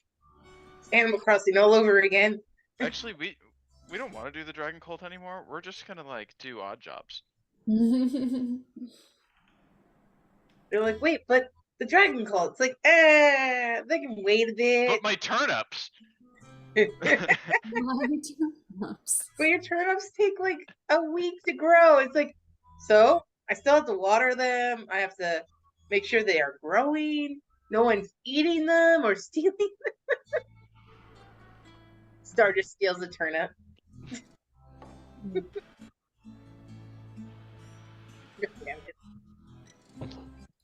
Hopper, get down. Damn. Luna was like going nuts. I keep leaving because she keeps wanting to come into the room and then leaving the room.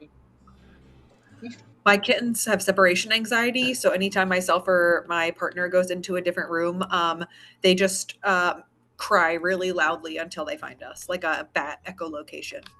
Oh my god. Yeah, Chopper used to do that to me, and then I like stopped going to find him, and he realized that he has to figure it out on his own. See, like we do that too, like especially like at night, like we were letting them like come into like the bedroom and stuff, but then they're being really disruptive. So like at night, like we'll shut the door and then they will just sit outside and howl and then throw themselves up against the door. Yeah, Chopper does that.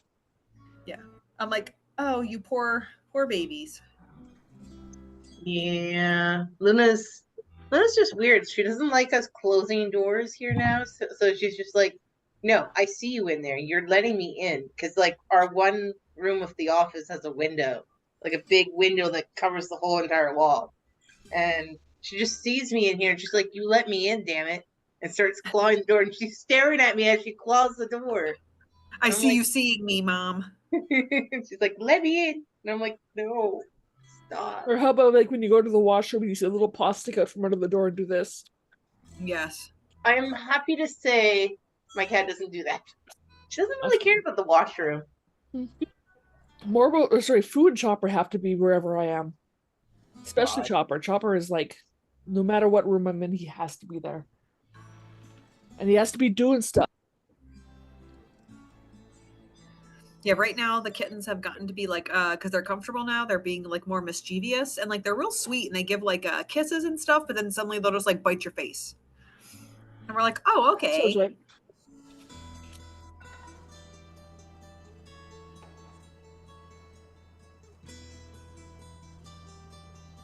Right now they're chewing on cardboard. Let me go see what they're up to. Chopper. She's right now just laying on the couch, kind of staring Chopper. into the Be right bedroom, back. watching my husband. Chopper! Uh-oh. No! No! No, Eat it! that's a bad kitty. Damn it, orange cat. Luna's behaving. She's just on the couch staring at my husband through the door. Okay, so we want to do a stable. We want to do a roost. We want to do something with the fields. I wonder if we could do like That won't be an addition. bruised half That'll be my own thing. stable. I think in Do, the shrine, Ciela would like, I know there's a room for 3 deities, and Ciela would very much like a deity of Miliki. But recognizes that Shantia should be up front and center. Oh, it's.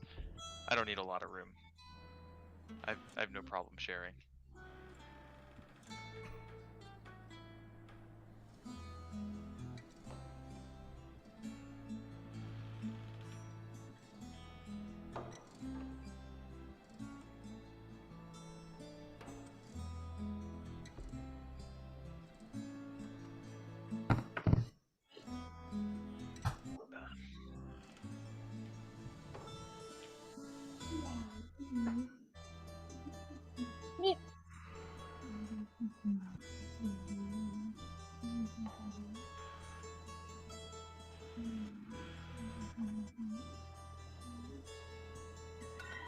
Steph, I love your character drawings so far. They've all looked badass. Oh, thank you. Mm-hmm. Yellow's starting out really good too. I can't wait to see like it all together. Oh, me too. It's gonna look really cool when it's in color. You'll laugh at this. So I on the Monday campaign, I showed them and I was like, Steph is drawing the Sunday campaign. I was like, look how badass Shroud looks. And Aaron goes, oh, I thought Shroud was gonna look like Bender from Futurama. I was like, how dare you? Oh, Eric. And I was like, maybe that's gonna. And then I was like, that's gonna be my alt now. My backup is gonna be a Warforged, but looks like Bender from Futurama. That's amazing. From Futurama. I'll make a better Warforged, but with cocaine and hookers. Yeah, I was gonna say I don't know what class that would be. Like, I feel like still fighter, but like with like a unarmed fighter, right? Just like hand to hand combat.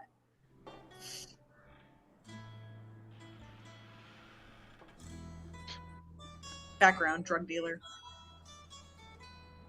Background Bender. Bender. Yeah. He bends things. Have to make Ryan make a custom background. Hi.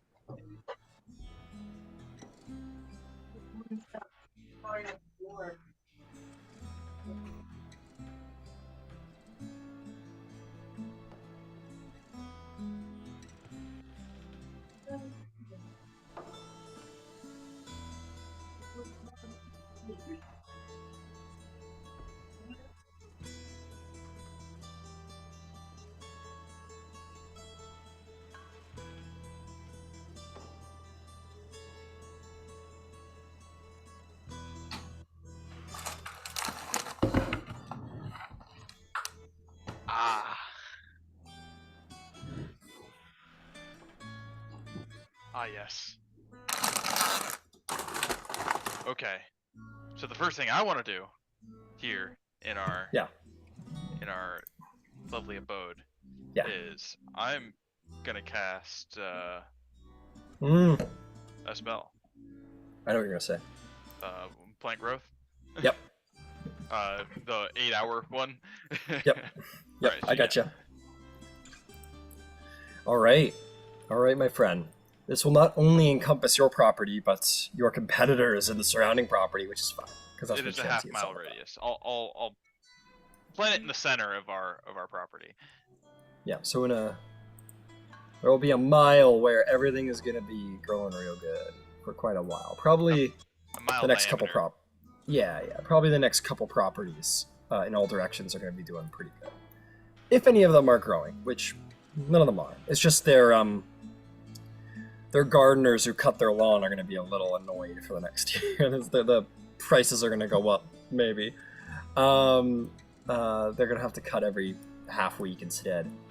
But yeah, you could start spending the 8 hours saying your prayers to Chantia, and I'll say, like, after your resurrection, it feels good maybe to sort of reconnect with your god, because I have to say, Terrence, for the fact that you came back is miraculous, but you cannot deny in your heart the longing for Elysium, for paradise, for Chantia's grace, like right there at your side at all times.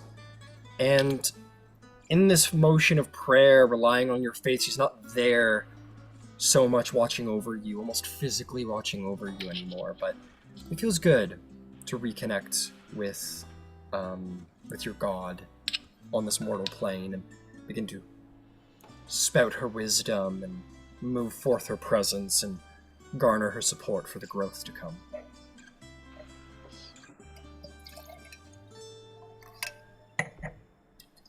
Nice. Well, we'll come back to you because I do have something planned for you today. But what about Ciela, Star, and Shroud? Eravir's got plans. But what about you three? I'm gonna go see Papa. What about the two of you? They can come if they want. Well, Star has nothing to do. He's just kind of really tired, but we'll go just because he's like, man, how is Ciela's dad? He's also Blackbeard. he's like Blackbeard. He's just like, you know what? That sounds cool. Also, there's fish. I could buy some fish. Yeah. He's just really tired. Fair, yeah. Fish sounds good. Nothing like some fish and the smell of docks when you're hungover. Nothing quite like it. Oh, Well, shit. he's a cat. He loves fish, right? That is fair. That is fair. What about you there, Shroud? Any recreational activities? Are you gonna join a sports league? Take up golf? Yeah, Shroud takes up golf. Shuffleboard, Little shuffleboard. lawn tennis, or lawn bowling rather. Yeah, exactly. Takes up cards. Yeah, he's invited to come too. Yeah, I'd probably just go along with Ciela. Okay. You guys are all gonna go see the Wet Maiden. Mm-hmm. You. Wasn't it the Slippery Maiden? No, it was the Wet Maiden. Yeah. This is the Wet Maiden on your Yep, character it sheet. was the Wet Maiden. Yep. Okay. You're a monster. I approve. I approve of it. But though. both of those are immaculate. Yep. Incredible. You guys all begin to head down to the dock district if you want to hire a carriage for the day. Yeah. 8 silver. I think it was 6 silver, 8 silver, something like that. We'll call it 8. Bad at negotiating. Yep. And you head down to the dock district to go see if you can find Pappy's boat. Yeah. And so you do, with that beautiful little mermaid sort of front piece on the what is that called? The bow. Figurehead. The figurehead of the bow, yep.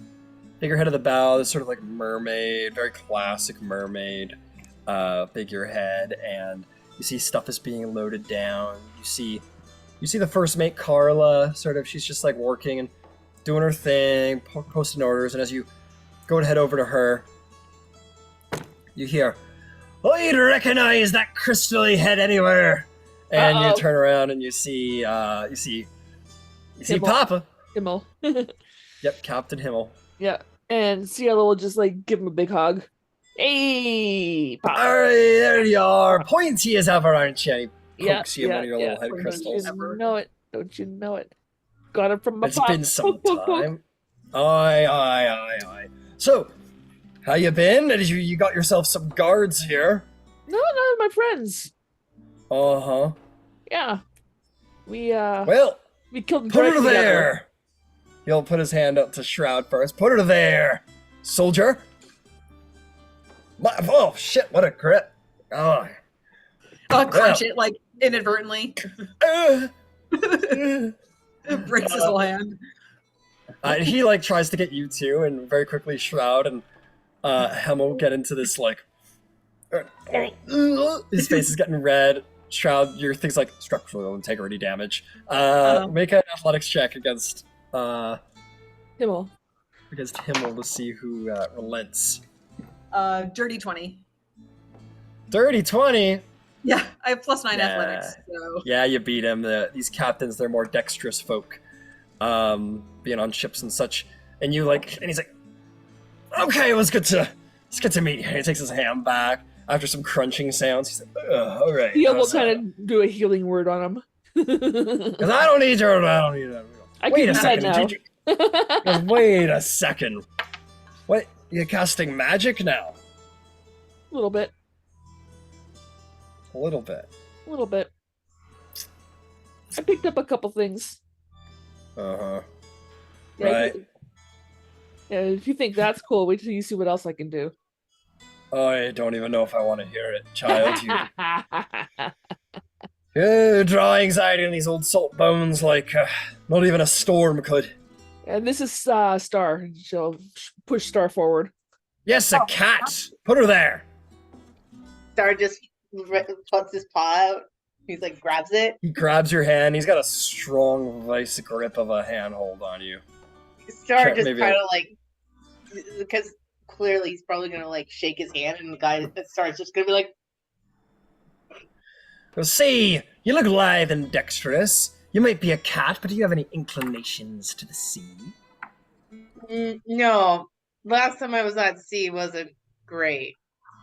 Right. It's okay.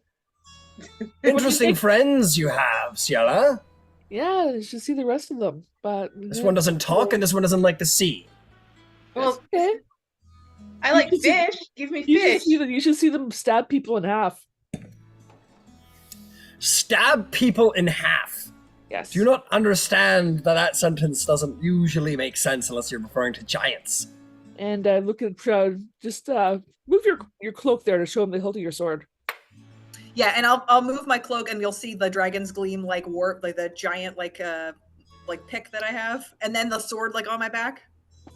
Haranzon or whatever it's called. Yeah. He goes, you just like, holy sh! What are you preparing for, girl? Well, we've been fighting dragons.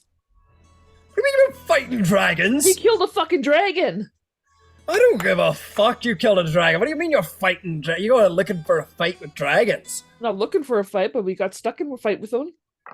My ass, you weren't looking for a fight. Chances are you ran all the way across the Sword Coast looking for a fight like you do. Yeah, I guess I did. Yeah.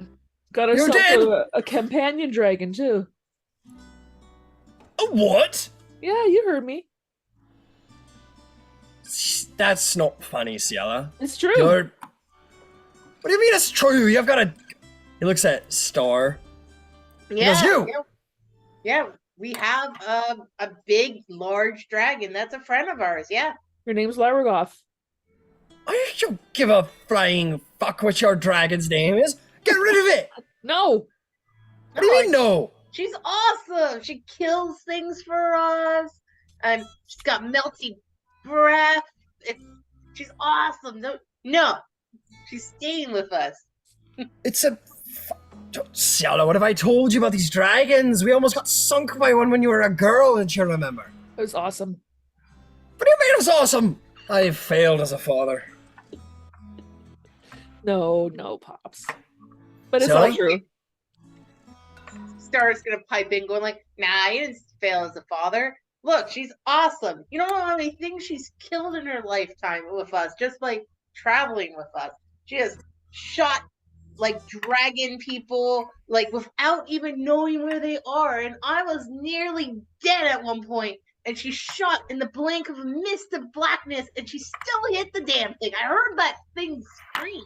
But no, she is awesome. You raised a great daughter, or a great person. Yeah. Too much that I raised just a sailor. Dangerous enough as I it can was. still do that.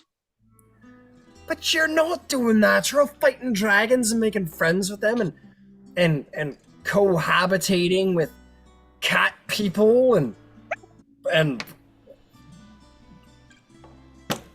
black knights, I guess. I don't know. Well, I could, not even come look for you.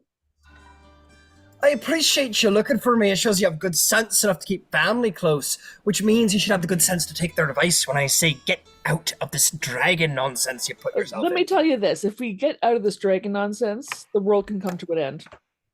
Yeah, right. It's true. The What reason world- do I have to lie? Whatever you believe, Ciela, you've always been excitable. The world has gotten on just fine before you. It'll get on just fine without you. I don't need my daughter running after danger, getting herself killed. That only almost happened once. And it wasn't a dragon. I can't take more. I can't take any more of this. I'll talk to you later when you got some sense. And he'll Love you, stomp Pops. off. Love you, Pops. I don't love you. Bye, Carla. Sort of, I goes, good to see you! And she sort of waves off the thing, and the captain sort of brushes, sort of like shoulders past her as he goes through his cabin and slams the door. Looks down from like the top deck to you, like what the fuck have you done now, basically, on her face. And kind of just like, no, keep going, and she kind of goes back to work. Yep, and I'll look at the others one. That went well. I guess. Shoulda the last time the old man and I fought. Oh wait, so this That's is the nothing. That's thing. Okay, nothing. so was that a tame fight? That was no fight. No. No. Okay. It was a pleasant conversation. It was a pleasant conversation. Okay. Yeah, Started. let's go, Pops. Star's like, okay, where's my fish? Let's get some fish. Alright, let's find you a fish market. Yay! Congratulations, you found it. You're you want a fish market? You're at the docks. Go ahead and like, what you want? You just want to buy like a fish, a straight up fish. Yeah, I'm just buying up a straight up fish, and then of course Star's gonna try to eat it, even though it's raw. That's okay. 3 silver, and you can have yourself like a big supermarket salmon. Yeah, salmon. Yeah. I mean, those are more like saltwater. Maybe it's like a tuna. Yeah, you get a tuna. You get a big old tuna. Yeah, big old tuna. Yeah, salmon are more like they can They're change freshwater. from fresh to salt and all that, Yeah. but they're mainly like river fish basically. Yeah. So yeah. All right. Buy that 3 silver tuna. Gimme. And it's a big fucking tuna. Like you carry it around like that. Yeah. He's just like licking the skin. It's like half the size of Star. Yeah, it's big. It's like you. Big old fish. Yep. You're not bringing that inside. But it's delicious. Not bringing that inside. Well, I'll sit out here and eat this slowly then. Screw you. You can eat outside in the manner. You're not coming inside though. Well, he just keeps eating the fish. Oh jeez. I Look don't at Shroud. know how long it's gonna take him to eat that fish. No, look up at Shroud and pat Shroud's arm. Gotcha. I'll pat. I'll like pat Ciela back. And she'll be like, ooh. I guess we can head back if nobody else has anything else to do. Nope. Jesus, those are expensive.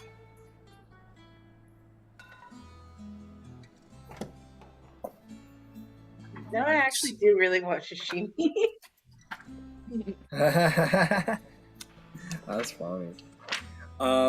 Okay. I'll wait till Aravir gets back for. Well, maybe we can drag Ryan out for some sushi. I'm here. I'm just flossing my teeth. Oh, okay. Gotcha. Aravir, sure enough, as Ciela, Star, and Shroud leave, they're like, "Come on, Ciela, come meet my pops." You're like, "No, I've got stuff to do today." They all head out, and sure enough, you see Delan Winterhound does arrive at your door. Strangely enough, as he did not have you addressed, he seemed to have found you regardless. He'll greet you kindly, and we'll show you around Waterdeep to some local alchemists. We can skip over me tearing through all of the Waterdeep lore trying to find this information and just say, "Congratulations, you're at an alchemist shop." I'll look for it in the meantime, but I won't slow things down. But you want to do what we talked about, yeah? You want to hire an alchemist? Yeah, I want to hire 2 alchemists. All right, and we're looking for the specifications we discussed, I assume, about who you're bringing. Mm-hmm. Okay, make me a.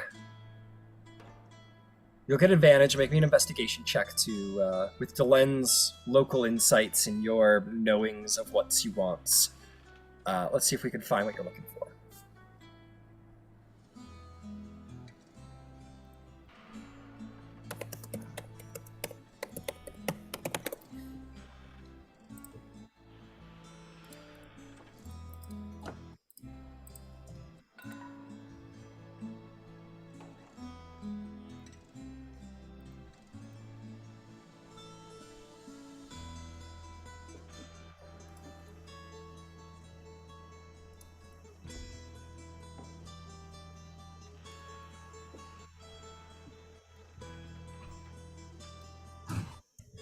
Did you make a investigation check over here?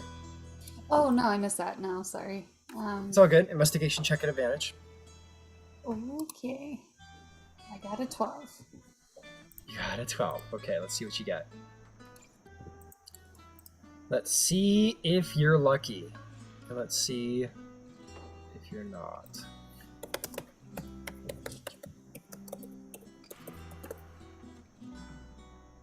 For the 12? Let's just roll. Let's just roll. I'll roll a d10 to see like what we're talking about rating here. Ah! Why Why do my dice always want to leave me? Oh, anybody stay? Oh, you lucky thing, you. As far if we're talking about like if we're talking about like the 10 rating scale, you find 2 7s and an 8. You go into a couple of alchemy shops to pick from. We're gonna say that the 8 is this like almost comedically like attractive man who's like he takes care of himself physically. He's a little bit younger. He knows his craft. He's like, oh yeah, like I don't know, like I'm a bit of a genius at alchemy, and I have my own shop.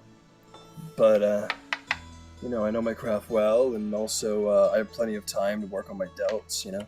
And he's just like this really in shape, just sort of charming, like ridiculous, like anime barista, fucking attractive alchemist guy.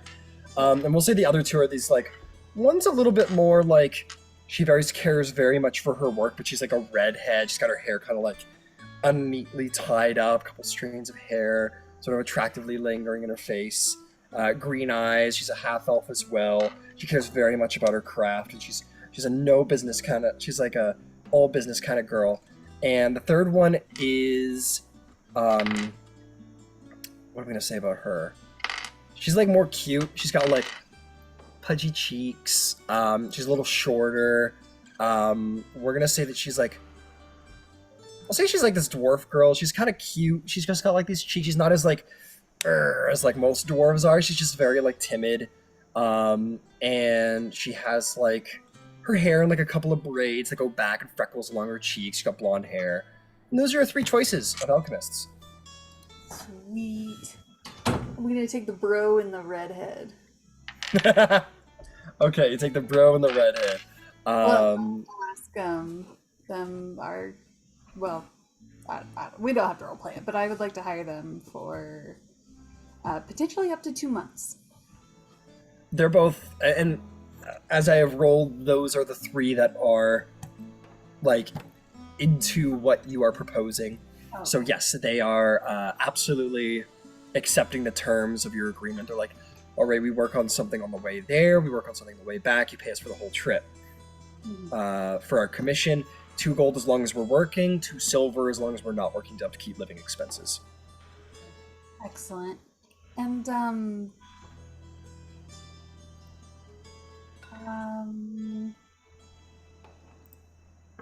are you potentially interested in buying dragon blood? Both are absolutely super happy to do that. Well, I need to figure out how much a baby griffin costs first, and then I might end up selling. I'll let you know. Hang on. I was just looking at my... A baby griffin. This does not include training costs. Okay. For a baby griffin.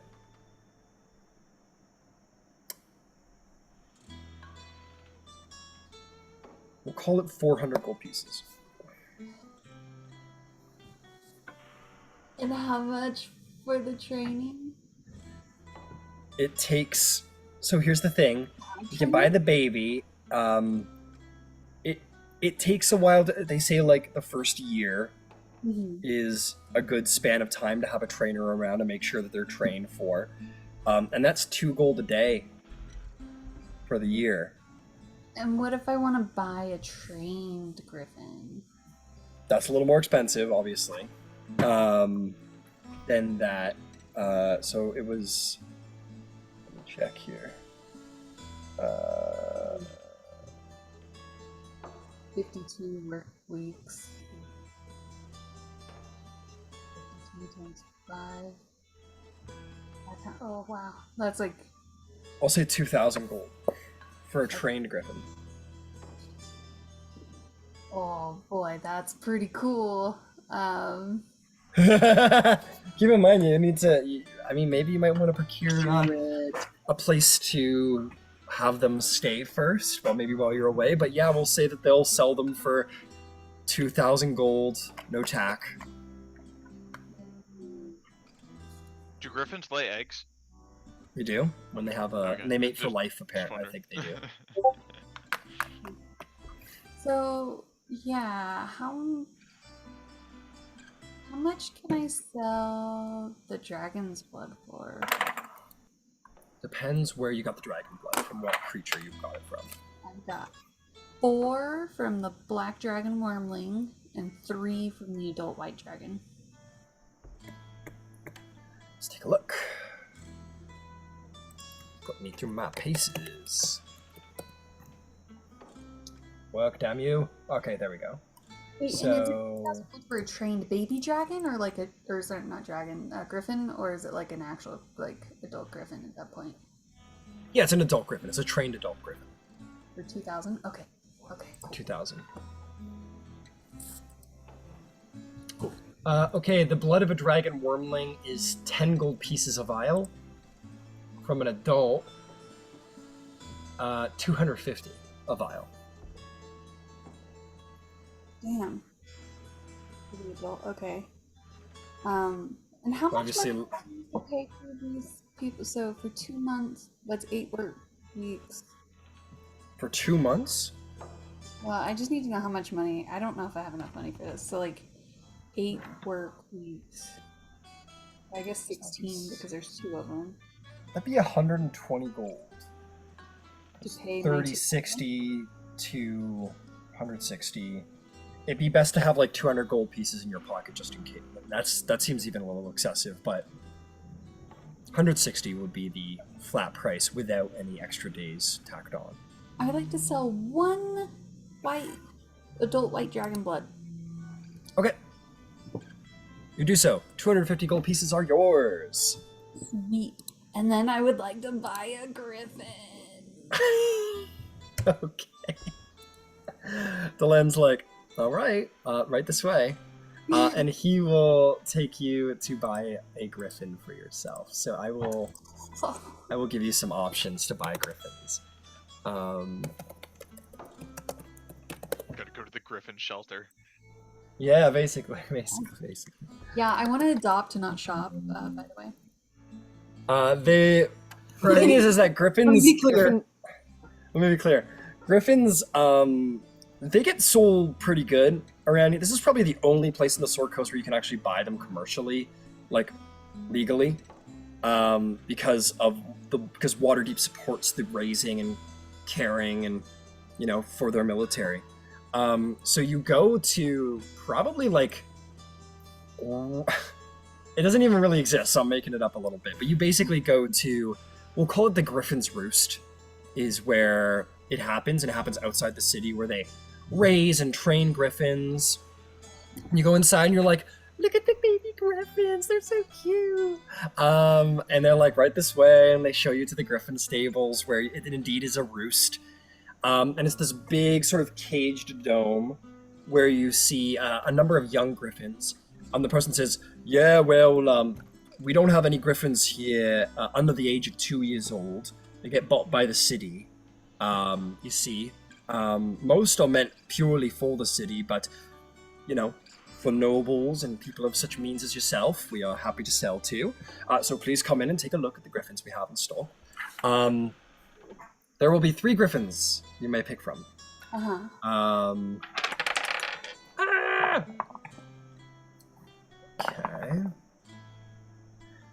Okay, so you approach this one griffin, and she's beautiful. She's big, she's beautiful, she has perfectly pruned feathers, she has that perfect, just like what you envision a griffin to look like. Has the sort of like the gold, it's almost like a golden brown feathers all down her body. She has like these little sort of black, almost, I don't want to say like stripes, or spots even, but almost like stylized streaks that sort of go down her body and give her this almost ferocious look. She has a keen, cunning green eyes, which is very unusual for a griffin. Her wings are tinted white at the tips of the feathers. A beautiful griffin, beautiful griffin with the lion tail. So, and strong too, like strong haunches. Like he's like, this is a war griffin, through and through. Perfect full front lines. So that's what you see, the sort of golden brown, strong, that's the first one. The next one is... the next one you see, not quite as big, a little bit more like lithe. Not necessarily a bad thing, the trainer would say. Black. Most of the body is black. All the feathers are black. Again, white-tipped, very bald eagle. The head is white. Wings are black. Body is black. The talons are sharp. And the actual lion body has that just, again, that tan brown that you'd expect from a lion. Very strong, very lithe, but very, very dramatic stylistically. And the last one... Okay, good. Got a nice mix. Let's see how he's doing. Again, another lithe. Actually, I'll say from the same mother as the second griffin. Has that sort of bald eagle tones, but you can definitely see the sort of more masculine features, broader shoulders. There is like a sort of like more hooked beak, sharper talons. But is all the same very lithe and has that bald eagle mixed with the lion, but is a male. So those are the three that are available for sale for you. What does Erebir wish to mount?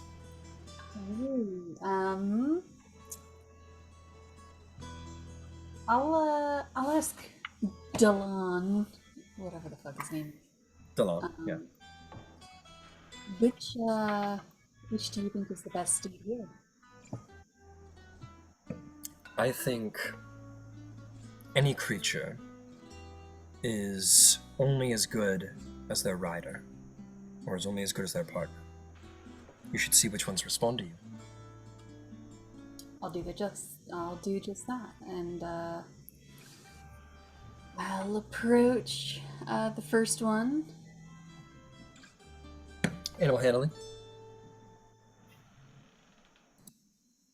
13. 13? Pretty good.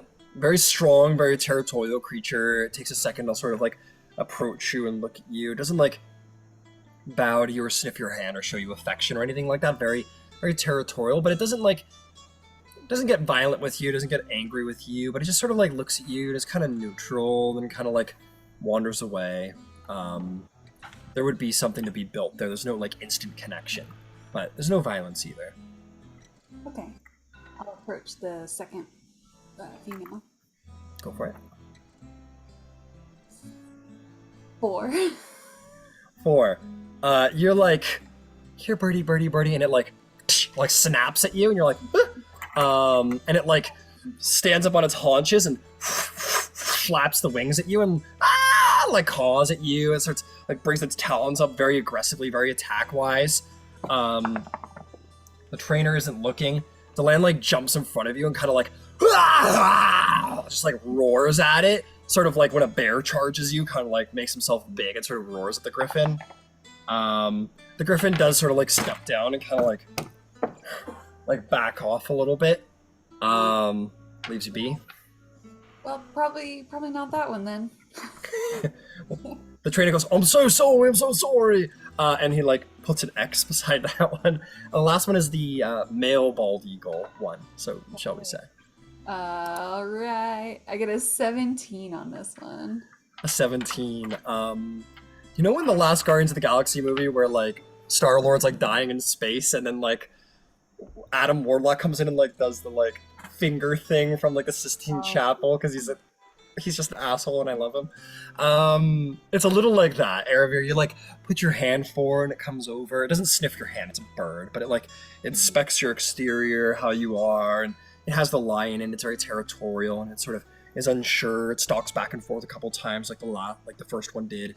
But eventually it does sort of come up to you and like put a claw forward and sort of bring its head down to your level, which isn't like an immediate like affection connection sign, but it is a good sign. It's a showing of mutual respect. You put your hand out, it puts out its hand.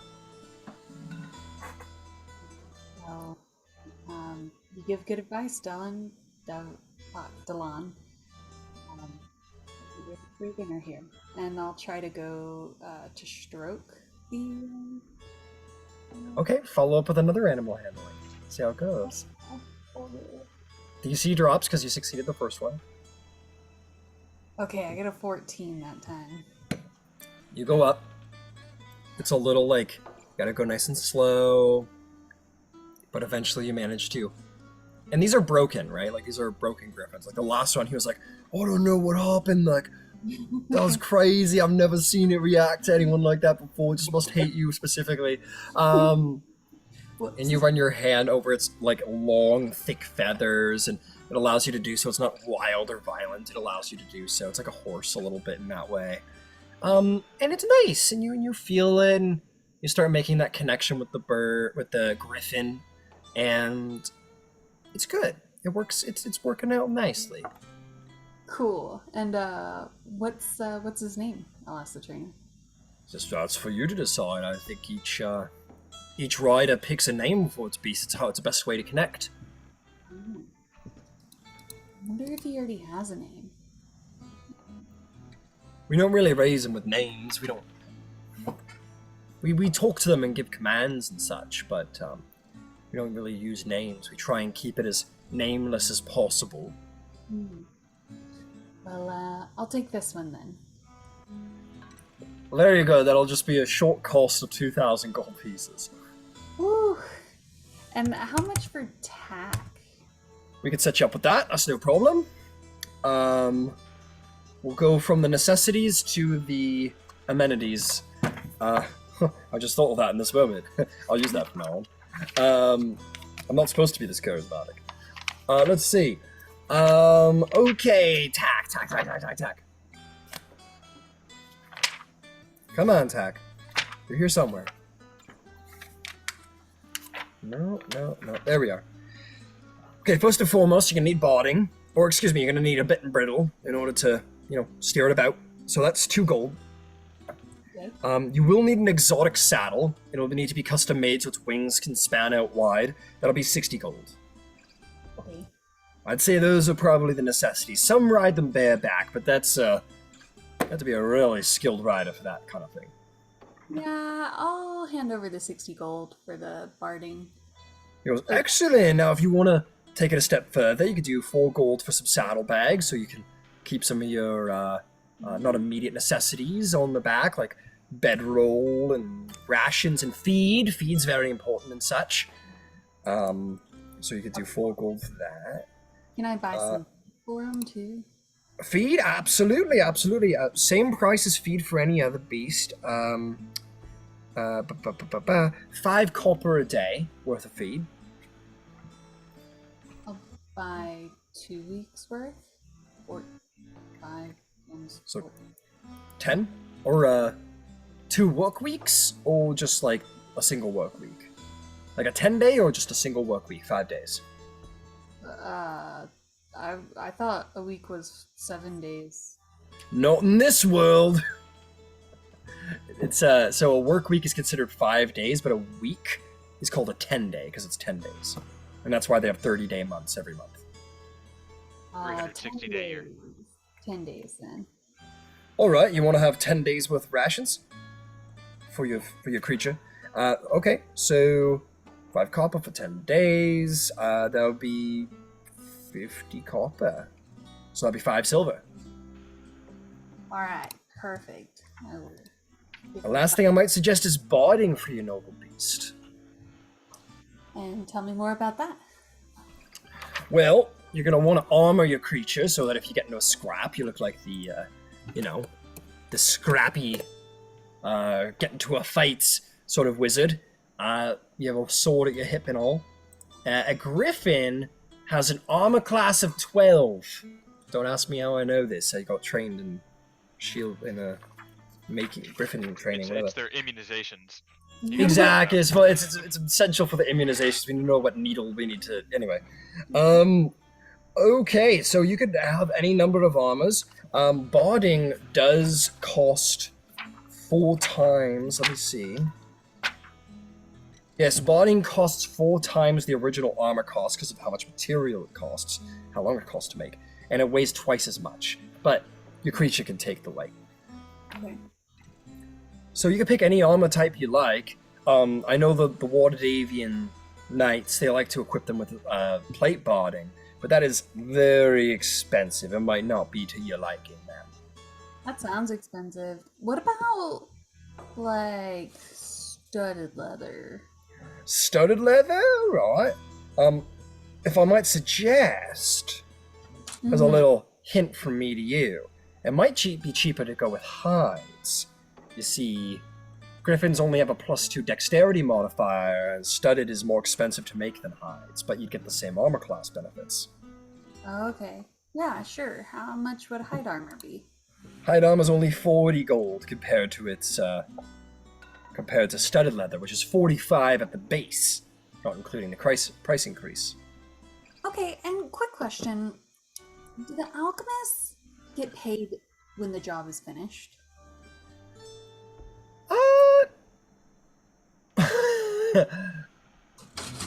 Good question.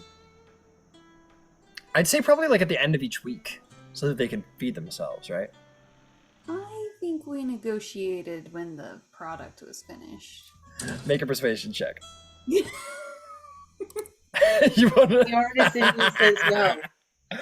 She's hiring alchemists for money she doesn't have. That's hilarious. 22. Okay, go ahead and make 22. Yeah, sure. Yeah, absolutely. They're like, yeah, when we get back to, or you know what they say? They say when we finish each product. So when I finish, so we're gonna make something on the way there. When we finish that, we'll get paid, and then on the way back to Waterdeep, when we get paid, we'll get paid for that when we get back to Waterdeep. You got yourself a deal. Meanwhile, back to the present. I'll drop that 40. Was it 40 gold for the? 40 gold for hide armor. Okay, sweet. So now it has an armor class of 14. It now has an armor class of 14, and I can make you a custom block just to start tracking that. He says, so, do you have a name prepared for your griffin? No, I only decided to buy the griffin last night. So. Oh. Well, we get nobles like you all the time who have their flights of fancy, but it is a noble beast. Be sure to treat her right. Oh, I absolutely intend to. And this isn't a fancy. I've been inspired. Of course, ma'am. Of course, ma'am. Whatever you say. I'm super excited about my new griffin, and I am gonna try to, I don't know, like find a really yummy treat for it, like one of Scar's fish or something. Delane would tell you griffins are carnivorous. He says they're carnivorous, so if you want to give it a good treat, find it like a rabbit or something like that. I'm sure it would appreciate that. I will go on a hunt. A hunt? Okay. Make Oh, me a maybe survival check. I'll try out my new griffin on a hunt. Okay. You mount up your griffin. Your griffin's all... What? I got 18 for my hunt. 18. You take your griffin, you fly it over the city. You get stopped by the cops, who are like, whoa, that's Griffin speeding. And they fine you. And Delane's like, no, wait, I'm in the Castle Waterdeep, and he lets you off with it. And he's like, just this once, lady. You keep flying. I'm just kidding. It's just all for flavor. And you go flying off outside of the city. But that is a worthy note. Is that the cavalry rules the skies here, so you gotta abide by the cavalry. But anyway, you fly out there and you go hunting around, and you and your griffin succeed on your first hunt, which Delane would say is a very important bonding experience to have hunted together. Is Delan like riding on the back of me right now? Do you want him to be riding on the back of you? Well, how else is he coming along? He's a fucking awesome hunter, and he has a winter wolf that runs like a wicked speed as well. Nah, I tell him to hop on. Alright, he hops on. He doesn't... Yeah, he wraps his arms around you. Perfect. You take the legendary hunter on a joyride. And yeah, you do a good hunt, and he says like that is a. Well, he walks you through it. He's like, once you've hunted the prey, don't give it immediately. Make sure it respects you first before you give it any food, and then he walks you through it, and the griffin's like wanting to take it from you, but you back it off. You show no fear, and roll me an animal handling check, and you'll have advantage because of Delaine's guidance. Oh boy. Okay. 14. 14. You very quickly establish I'm the master, you're the servant, or not. I'm the master, you're the mount, the pet. You establish that with the griffin. It's already been broken and trained, so it's not like violent towards you or anything. And you get it to realize its place in the hierarchy here, and then you feed it. And Delane says, "You've got a good mount. Got a very good mount. You chose well." Well, thank you for your help. I don't think I would have done as well without your guidance. Well, you're far too complimentary. Yeah, and I guess I'll spend the afternoon riding my griffin around, trying to come up with a name. I think Okay. a name will be one of these days. It'll naturally come No about. problem. No problem. Absolutely. Okay, now that Eravir is all griffined up, why don't we go to a break? We're a little past our time for a break. We'll come back at around 10, maybe a little more, a little less. Very loosey-goosey. And we'll, see what else other people have planned for around the city. Yes, let us resume back to the game. So, Eravir is now an avian creature. The rest of you are properly salty with the shore. I'm a dragon. Okay. And slightly acidic. Yes, that's okay. As far as your various character flavorings go. Yeah. Terrence is back just in time. So, Terrence, Yes. you're doing your prayers to Chantia. You are calling upon her power to beseech the land, return to greater health. And as you do so, I will say, my friend, you hear some very civilized sounds, like a crowd almost outside your estate. Do you want to pull up the stream? Yes, I do. Oh my god. Terrence, thank you for being the only person that tells me when I'm not sharing or sharing audio or anything, when people just sit for 3 hours while I feel like an idiot. So thank you for telling me. But anyway, yes. Here we are. You're at your crib. You are laying the blessings of Shantia upon the land. You're not sleeping. You're standing up, in fact. And you hear this sort of, distantly, of course, outside your estate, you do feel like a crowd. You hear like the sounds of a crowd nearby, like sort of the sound of like many people sort of coming together. It almost feels like maybe in there, maybe a perception check. See what you hear. Okay. Perception. Disadvantage because exhaustion. Yes. The -2. With a -2. Yep, only -2 now. Okay.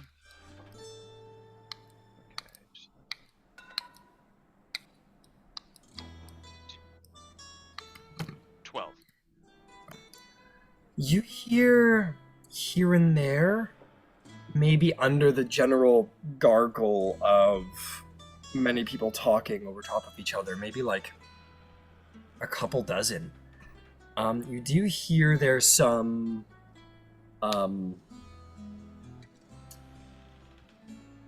speaking in unison, and it does sound in a way much like a hymn. Sort of underneath, like there are people talking, or like blah blah blah, blah, blah, but underneath of it, there's that sort of people singing a little bit, and you recognize some of the songs. We have carolers. Maybe, exactly.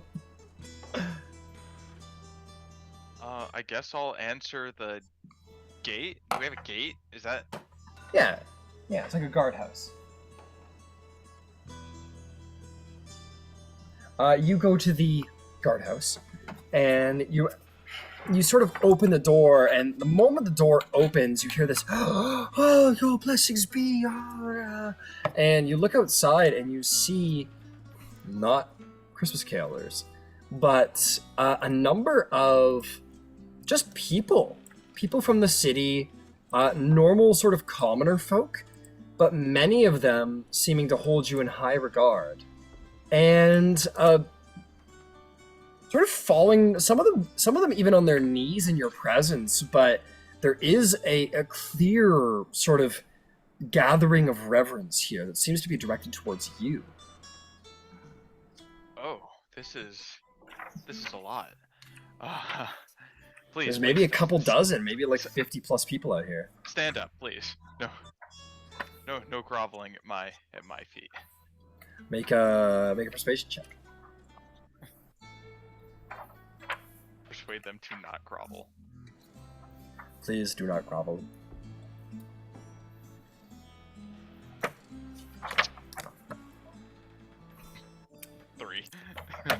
Three. They're like, "He is humble, Terrence. He is humble, Marigold Jr. Chosen of Chantia. He is humble." And more people get on their knees as your humility seems to speak well of your divine providence.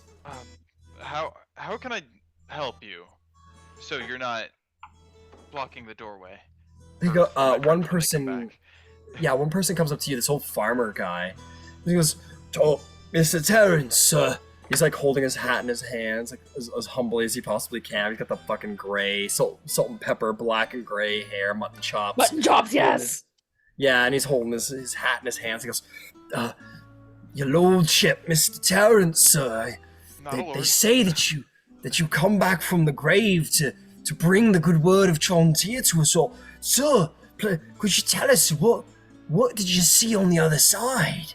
And some of the others are like, "Yeah, please tell us. Sure, I'll tell you. Why don't you all come in? Oh, yeah, really? Oh, it's okay. And they all happily enter into your abode, and they'll all grab a seat as you stand around in communion. They'll all happily, very peacefully. This isn't like, there's no craziness here. They I am going to do a once-over. It's like, none of these look like cultists in disguise, dude. That was a very, very, very keen observation of you, sir. Make a perception check.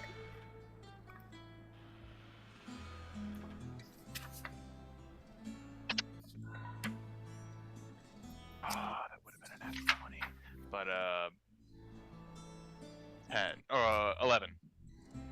11. New dice. You look around, you don't see anybody, like, trying to be, like, all hooded up and hidden off to the side or anything like that. You look at the face of every person here, one by one as they all file in, and you're pretty sure that you're in good company. Okay. Yeah, I'll lead them all to the central, like, table area in the middle. You know what? I will give you one person who is here that is like a little surprising. Maybe dressed in more humble garb. You do see the abbot, Elerdin Darvoy, who did indeed resurrect you. Oh. And he's just kind of like there as like a member of the crowd. He's not trying to make any presentation of himself, clearly. Okay, I'll clock that. I'll acknowledge that he's there just with a head nod. Sees you, gives you a little head nod back. Yeah, I'll invite them all in. And I'll tell them of what I saw on the other side. Make me a performance check if you're trying to Okay. present to the petitioners here. This is not gonna be good. This is gonna be bad. It is also worth noting while he's rolling, I did post in the Facebook chat a link to a Tumblr page, and those are the rules I'm using for your upgrades to your place. So if you want to look through the options there is some listings for different things you can do to upgrade your steading here, and the prices, and how long they'll take, maybe some of the benefits you'll gain. Feel free to take a look. Terrence, what'd you get? My performance is an 8. An 8. Oh, my guy. Yeah. It is very... I'll tell you what, I'll give you advantage because people are already wrapped up in the providence that is Terrence. Okay, so just a straight roll? Oh yeah, you're at disadvantage, so yeah, let's call it a straight roll. Yeah, Sure, I've been give it- rolling at disadvantage. Right, you're like, fuck. It's pretty sweet because your head's hurting. But people are just taking it well because you're you. Okay. Okay, that is not great. That's even worse. That's 2. I'm gonna be slightly merciful and take your first roll. Okay. Just cause. If I've you roll been better on negative your 1 to disadvantage. performance just to begin Yeah. with. I like the idea that Terrence is like getting all this clout, but it's just like he's great at the cleric side of things. He's just not good at the like petitioning and missionary and converting and like that kind of thing. Which is kind of, it speaks well to a cleric that like I'm not so good at the conversion thing, at the like persuading people to join my religion part, but I'm good at the religion part. Speaks well. And you speak, and it is very much like, oh fuck my head. Yeah, no, there was like trees, It's and everyone's like, oh, wow. it's fuzzy. It's like a dream. They're like, So oh, yeah. It's a dream over a dream. It's as beautiful as a dream, love. Oh, beautiful as a dream. They all yeah. listen to you raptly. They keep looking at you, expecting more. it was paradise. The realm of Elysium is what they called it. And yeah, any and all crops grew bountifully everywhere, and at least all of my loved ones were there. That was, it was tough to leave.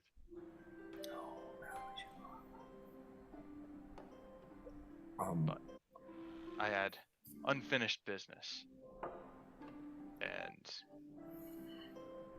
well, the gods were in my favor and saw the grace that I come back. Chantia specifically. Oh wow, she's like the best. Oh, yeah. And they all speak amongst each other like, oh yeah, Chantia, she's so awesome. Like, wow. And this like little kid, of course, he's like got a little belly, and he's got a little lollipop, like the big circular one, and he's like, Mr. Terrence, why did you come back? Did you come back to spread the holy word of Chantia?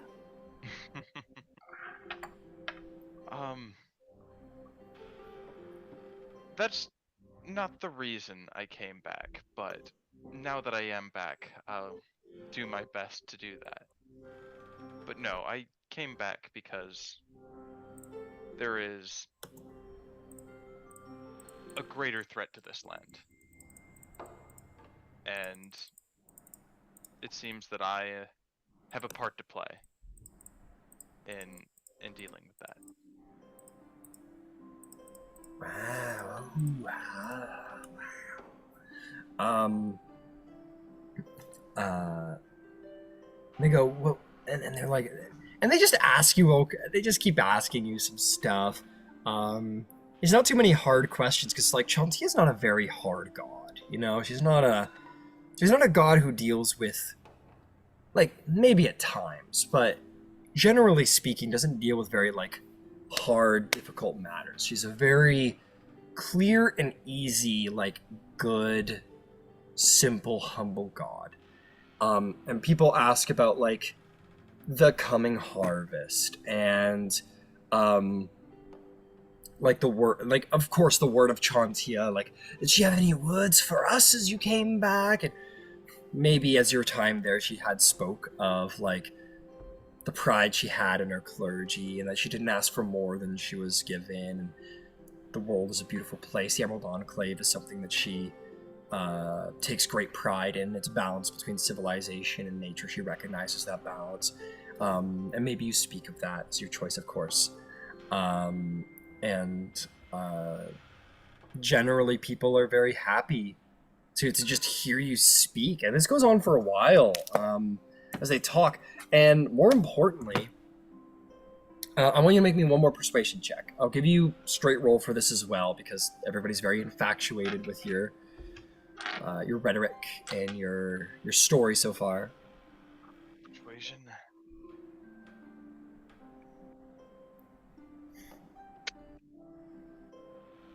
Hey, all right, that'll be a 17.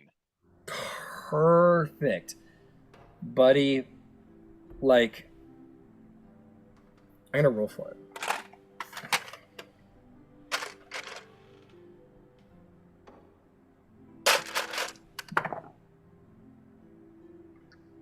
It's really good. About 13 individuals, men and women, who are, and to be clear, most of these people are from the farmsteads outside the walls. But about 13 various individuals, the daughters of farmers, farmers themselves, farm hands, a whole bunch of different types of people. About 13 of them come up to you and ask to be in your employ. They want to till your fields. They want to work for you. Of course. Yeah, of course. I mean, we have all these buildings and these fields, and I mean, it doesn't seem like anybody else is here to care for them. So yeah, I'll take any and all willing hands. Okay. If that's the case, then you can add 13 untrained workers to your estate. Your estate can take a total of 15 untrained to see it fully functioning. 15 untrained workers and 3 skilled hirelings to make sure everything's functioning to keep. The skilled hirelings ensure like the workers are doing their work properly, you know. But yeah, you guys have the employ of 13 untrained hirelings as of now, which is excellent. There is an upkeep with that. We'll talk about that post-session. It's fine. We're not going to deal with that right now. But they're super happy to be employed. You have all of these buildings around for them to sleep in and stay in. They shake your hand. Thank you, Sir Terrence. It'll be my life's great work to till your field, sir. Thank you. And they're overwhelmed by your hospitality and your your humility. There it is. There's the word. Oh, my hand's that sweaty. Sorry.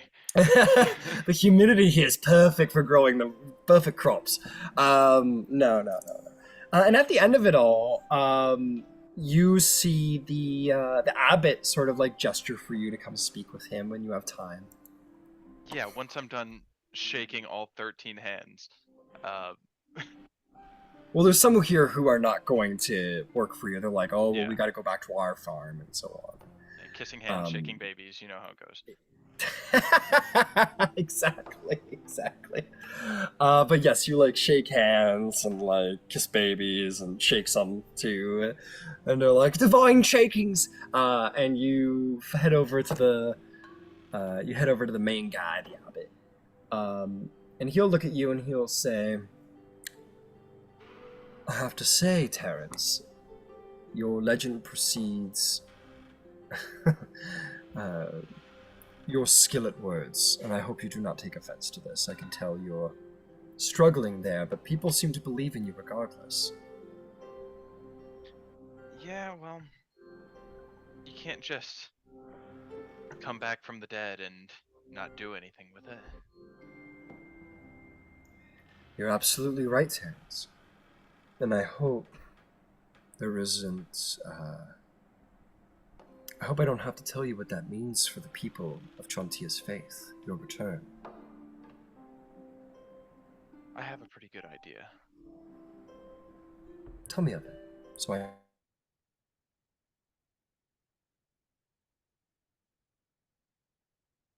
For purpose. And it may not even be what I'm planning. Right now, my whole intention for coming back was to deal with this dragon cult once and for all, but that may not be my purpose for coming back. That may not be Chantia's plan for me. But I will work and serve her best I can for the rest of the days that I draw breath. You're a good man, Terence. The pastorals, and when he says pastorals, he means basically the basic followers of Chantia. That's the word for the basic followers. The pastorals, that's like saying Christians. Pastorals is the Chantia Portuguese. The pastorals, they see your return. They do not know the specifics, but they know you have done great deeds on their behalf. This much people know.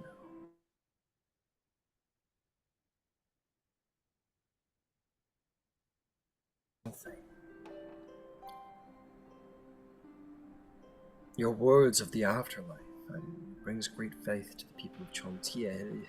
Chantia has never been, of course, the most prominent god on the Sword Coast, and we know of this, and frankly, I think some might prefer this, and you are quite an excellent representative of her faith, Terence. They speak loudly of it, but you do have a humility about you that speaks well to the everyman, the simple man. And it is, perhaps, Terence, the unfortunate circumstances of your worship of her that you cannot be so simple a man.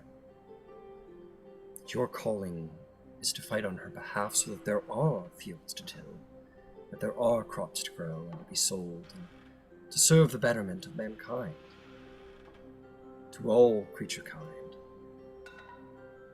This is your burden, but it can also be your gifts. People will look to you, maybe even at times more than I. And I don't expect you to take that responsibility lightly, and it warms my heart to know that Chantia has picked well her champion. Well, I couldn't have done it without you.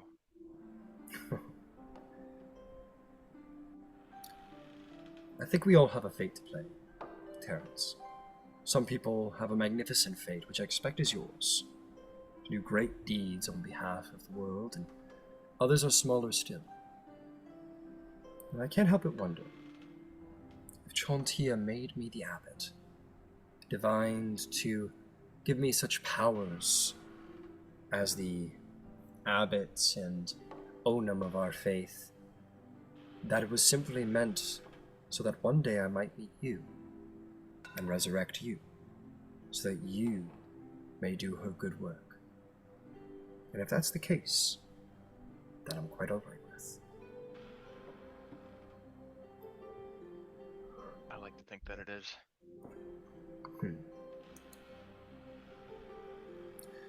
I will try to manage the faithful here while you're out doing the good work beyond, and the thirst of the everyman to hear your words is difficult to quench. But when you return to Waterdeep, Terence, expect expectation.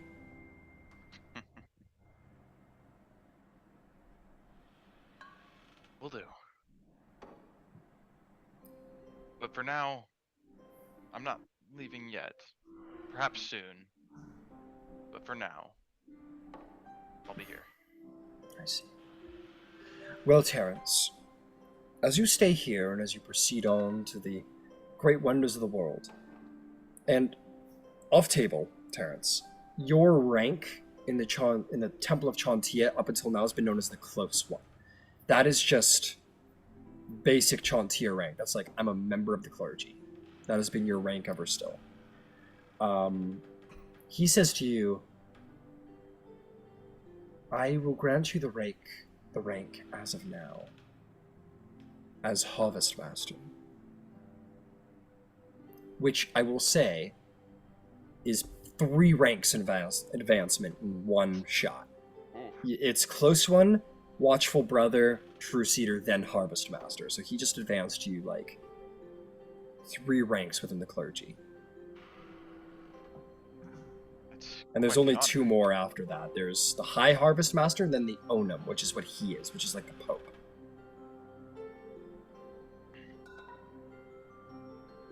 anybody has the authority to do that, it's you. And it is well earned. So, Harvest Master Terrence, we eagerly await your return to Waterdeep after whatever troubles I'm sure you're going to get yourself into in the coming days.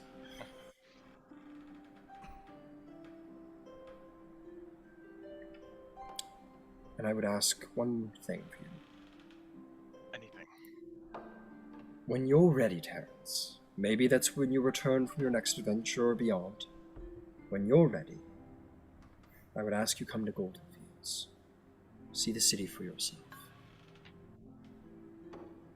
It is the center of all worship of Chantiel.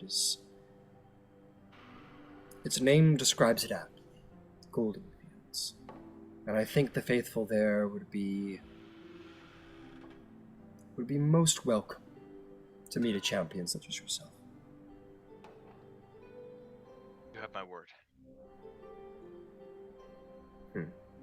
You're a good and genuine man, Terrence. Whoever your priest was, whoever mentored you, he taught you very well. You should be proud of himself. That was, Eden Falcon Moon. Eden Falcon. I don't know. I will remember the name.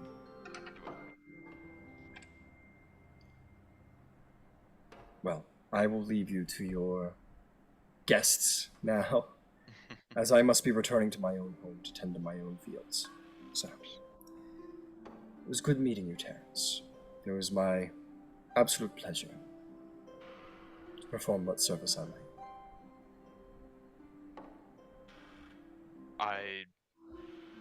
I embrace him. Gives you a hug. He's an older guy. He takes you with the on one arm and then does the that thing on your back. Looks at you and nods at you and says, "Good luck, Terrence. The faith of all of us goes with you." I'll see you soon.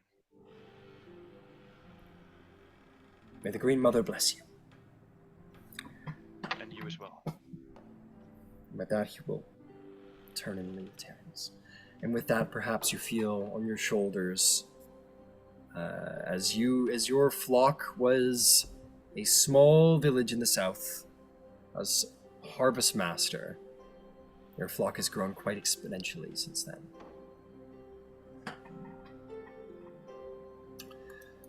Okay, Ciela, Star, Shroud, is there anything else you guys would like to do? Let's move things right along. So you guys got a couple days left in Waterdeep.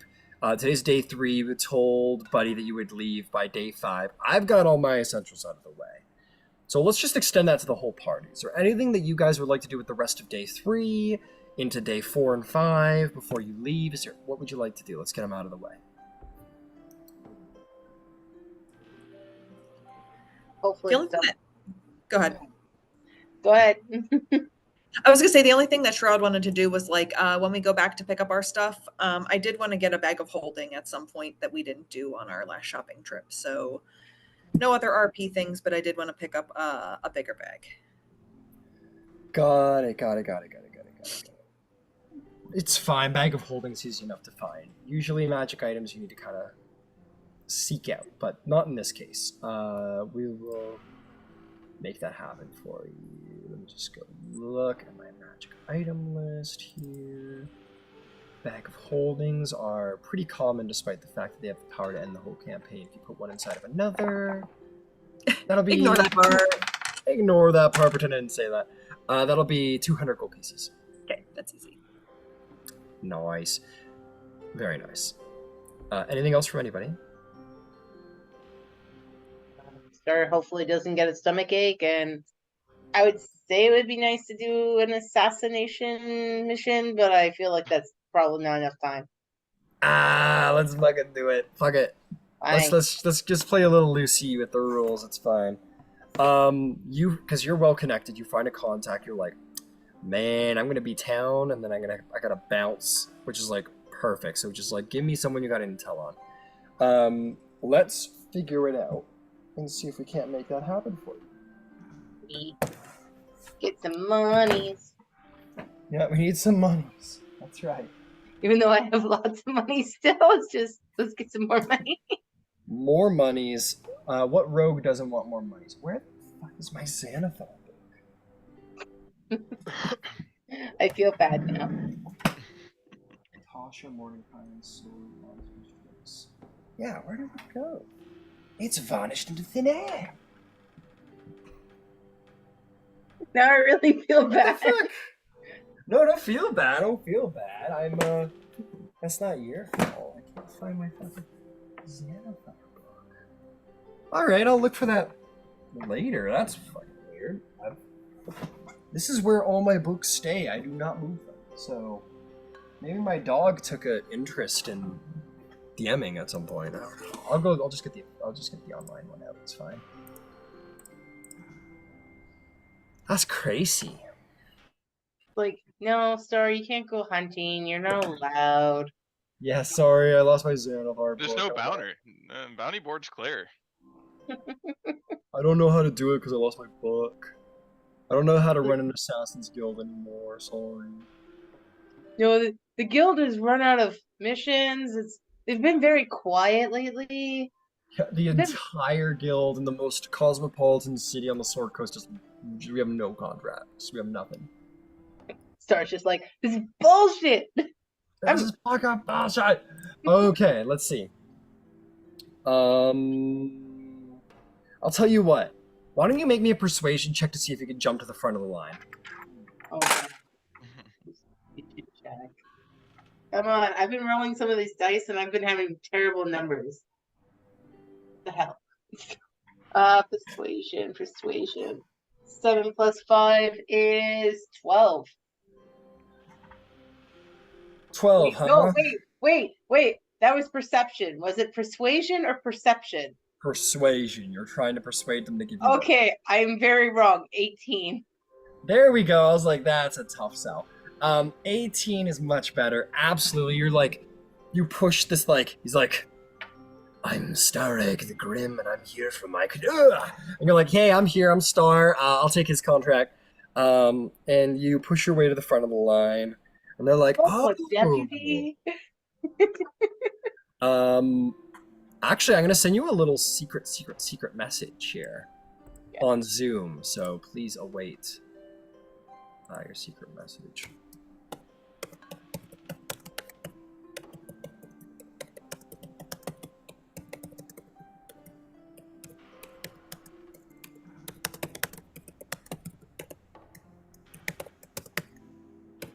That is a long message. This guy's talking in code. Oh.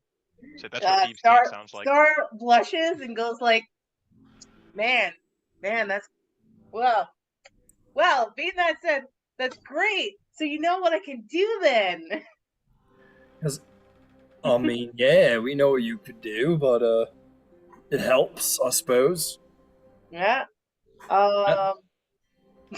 Yeah, we got plenty of work for you. So they will set you up. You're allowed to do an assassination mission. They'll hand one off to you. So, as you go to find someone to kill, you may pick your target. You get your choice of contract. Would you like to? And I'm going to go from least profitable to most profitable here. There's 4 options.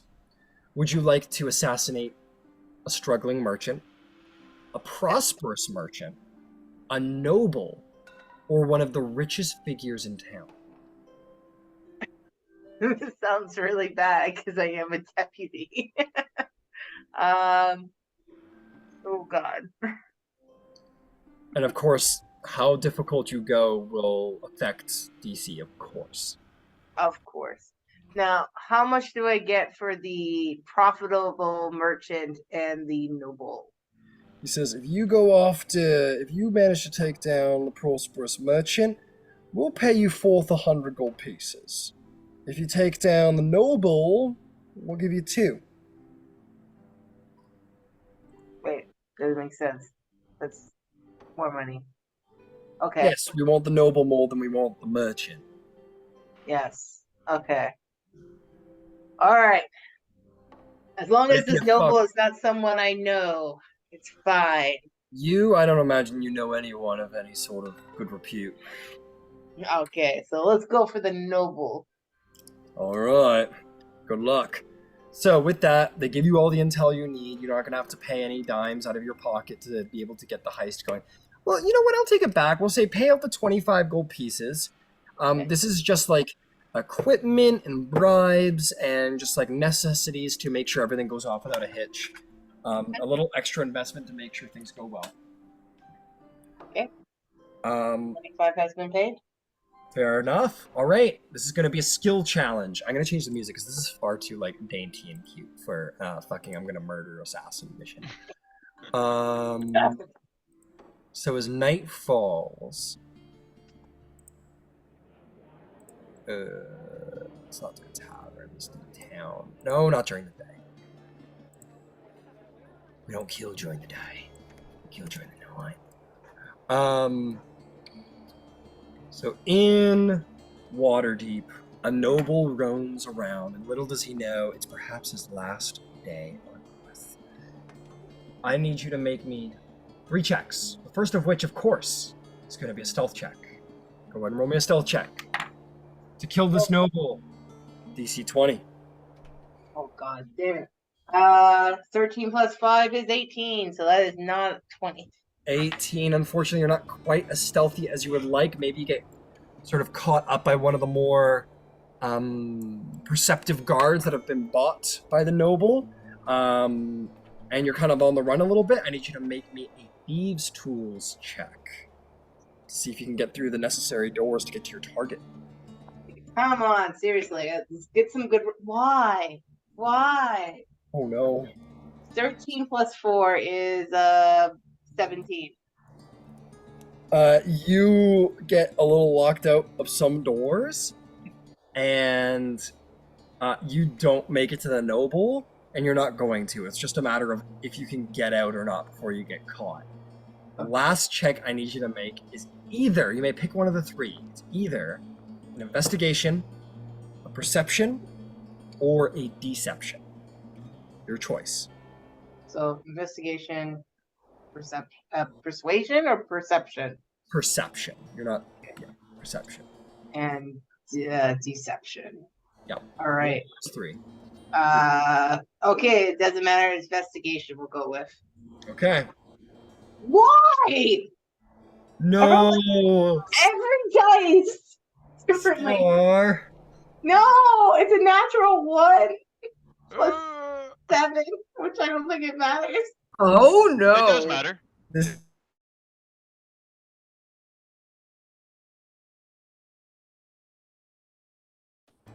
This is really bad. This is not a good thing. No! Sorry, you better run. Star, you get... Oh my god, this is really bad. Did we just lose Star. another PC? Like, Star, go to you absolutely get caught. You get caught, manacled, disarmed, all of the above, Oh and no. you get put in stocks and thrown in the Waterdeep dungeon. God damn it. And How else my deputy out of this? we'll come back to that later. But yeah, for a total failure, you don't only fail to assassinate your target, you get caught in the process. Oh man, that's so bad. Oh no.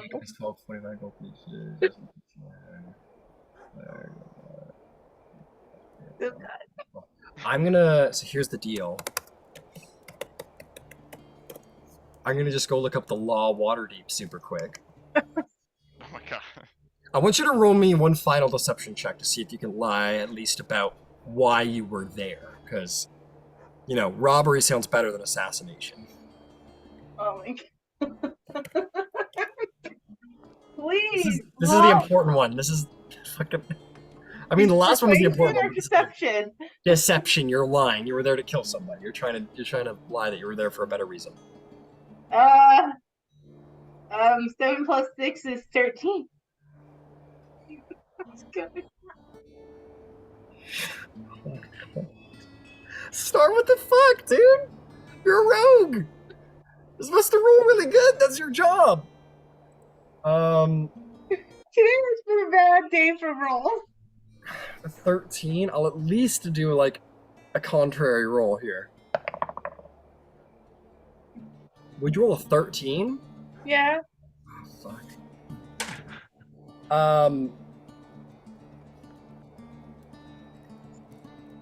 I'm just gonna go look for myself. We'll deal with this in a sec. Um,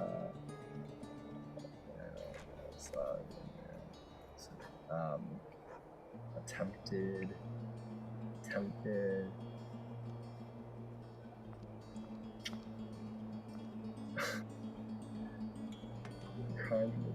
What the? I'm guessing this is the first time this has ever happened. Yeah. No, it's not. It's not. I've had people get locked up before, but it takes great means to get them out. Oh no.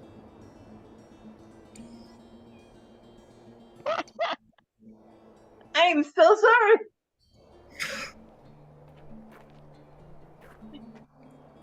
Oh no, that's a bad face. That's a real bad face. Oh no. Is No. Star done? Oh boy. That's what. Ooh. I'll roll some. Hopefully they roll low. Okay, that's pretty low. Okay, that's also pretty low. Okay. Oh no.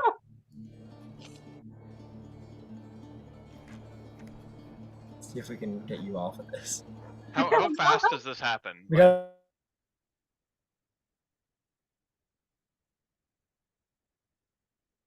Like they got to investigate and everything, but so you know what? We're gonna come back to Star. Congratulations, guys! Your next session's a fucking court case. Get ready. Oh, yeah. So we're What gonna, is court though? Like, What is where are we they have going? proper court here, man. But that brings us to Ciela and Shroud Aravir, and yes, Ciela, Shroud, and Aravir, and Terrence. I mean, Star, you're behind iron bars for at least the next. We'll see if we can get you out in time to get to the giant stuff. But Ciela, Shroud, Terrence, Aravir, is there anything else you'd like to do with the time remaining in Watered? Ciela's gonna spend some time hunting with Laragoth. Okay. Just to keep those bonds going. Keep the bonds strong. Fair Yeah. enough. Yeah, just hunting for whatever she can eat. Fair enough. Easily done. She's quite the proficient hunter, being the size and danger that she is now. And plus with a good teacher. Yep, with a good teacher, absolutely. What about Shroud, Terrence, Aravia? I think I'm good. Keep some more potions of acid breath.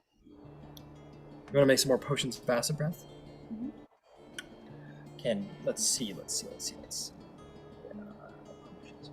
breath. Or cold breath. I prefer acid breath. Fair enough. Yes, it is.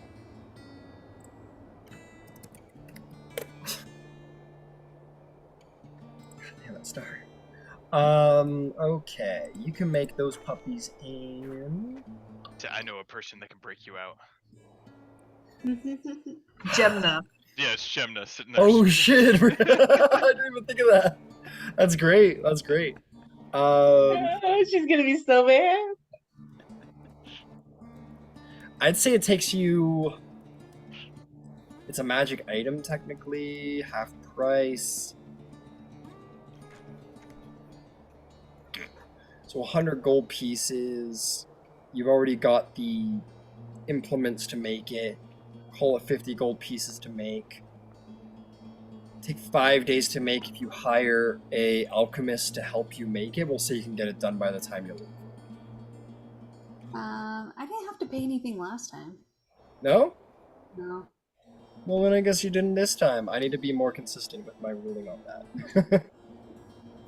But, as it doesn't say anything specifically. But, yeah, so we'll say that you're cool for price. You're fine for price. But it will take a work week, and you'll need to hire out an alchemist if you want to get it done before you leave. Well, so we traveled for how many days? 4? It was like 10 days, and I was able to make 1, 2, 3, 4, 5. Something's not the same. Something's No, not no, the it's a same. good point because it's half time, half money. Sorry, my mistake. So it's an uncommon item, which means you have the time on it. So it's 1 work week, which is 5 days. So if you hire out an alchemist, being a little lean, you get it done in 2 days. Oh, okay, 2 days. And is that enough time before you leave to make one? Yeah. Okay, sweet. So I'll make 1 more acid breath then. Okay, mark off 4 gold pieces for the alchemist you're hiring. Sorry, what was that? 4 gold pieces for the alchemist you're hiring to help you get it done in time. Okay, sweet. Sweet. And Ciella's just hunting. That's all there is for Ciella. Cool. So Ciella's hunting. Aravir's making 1 more potion. Shroud's on standby. Terrence, was there anything for you, sir? Yeah, I got a couple things I want to do. Okay. For one, we established we've got the gold from Breeness back. You have there. You don't know what the progress is there with that gold, like if it's been hand off not or yet. Is it on the way? It's on the way. It should be on the way. Okay. Then I'm going to send a couple sendings out. Okay. First one to Governor Nighthill. Okay. Say, hello, this is Terrence. Everything is well.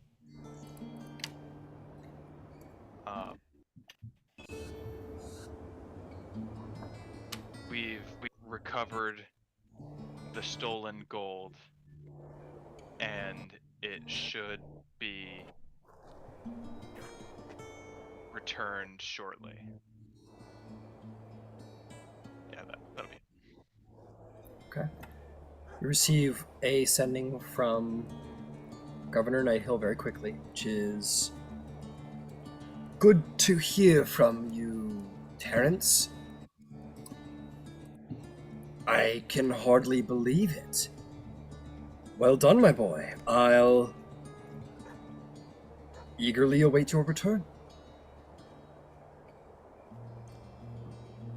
Oh, he'll throw in there, I'll inform the temple of, and then it cuts off. He doesn't know how long he's got.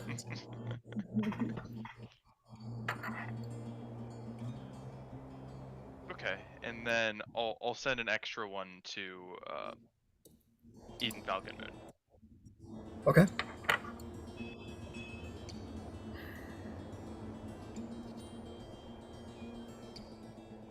Hello, Priest Falcon Moon. This is Terrence.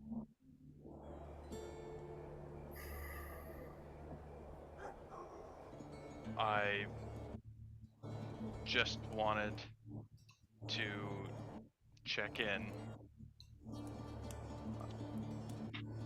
I've been promoted to Harvest Master.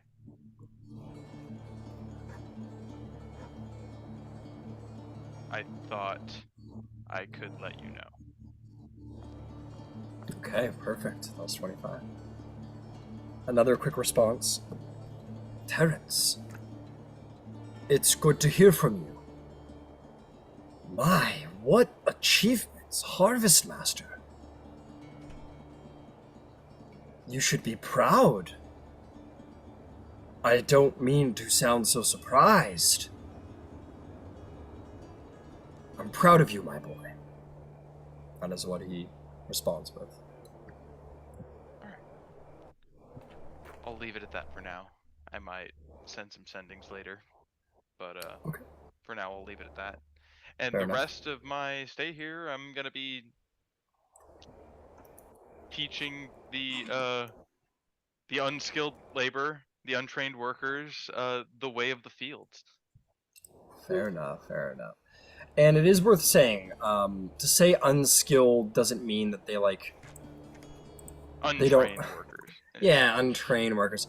Like, I think it just means they don't have like a special, like they're not like an educated, specialized. They're not proficient in like a skill or a tool or like they're basic laborers, but they do that labor well. So like a sailor on a boat might know knots and rigging and all of that, but in D&D terms doesn't know a weaver's kit or whatever, right? But yeah, you show them the way. You show like what you want grown where and how you want it done, and you sort of begin to operate the steading. At which time, let's see who hears it. Come on, D4, where are you? Haha, they're all at the bottom. Shroud, surprisingly. Shroud, you're like, must pick up groceries, walking down the street. And you hear one of the crowd say, "Heary, heary! Criminal caught on noble grounds! Tabaxi of Blackfern, Blue Eyes, caught for the crimes of trespassing, and who knows what other depravity has been made. Locked in Waterdeep Dungeon, crime is on the fall here in Waterdeep. The streets have never been safer." And you haven't seen Star in the last like 2 days, so Yeah, I think I would register that, and I would like put that together. fair enough. So I will go back then after I pick up the groceries because priorities, and I would go back and tell the group what I heard. Like I would play it back. You would. Audio recording, sorry. It's like a little picture of Star going, "Help me, Shroud Kenobi, you're my only hope." Yeah. That's pretty good. That was pretty good. Help me, Shroud Kenobi.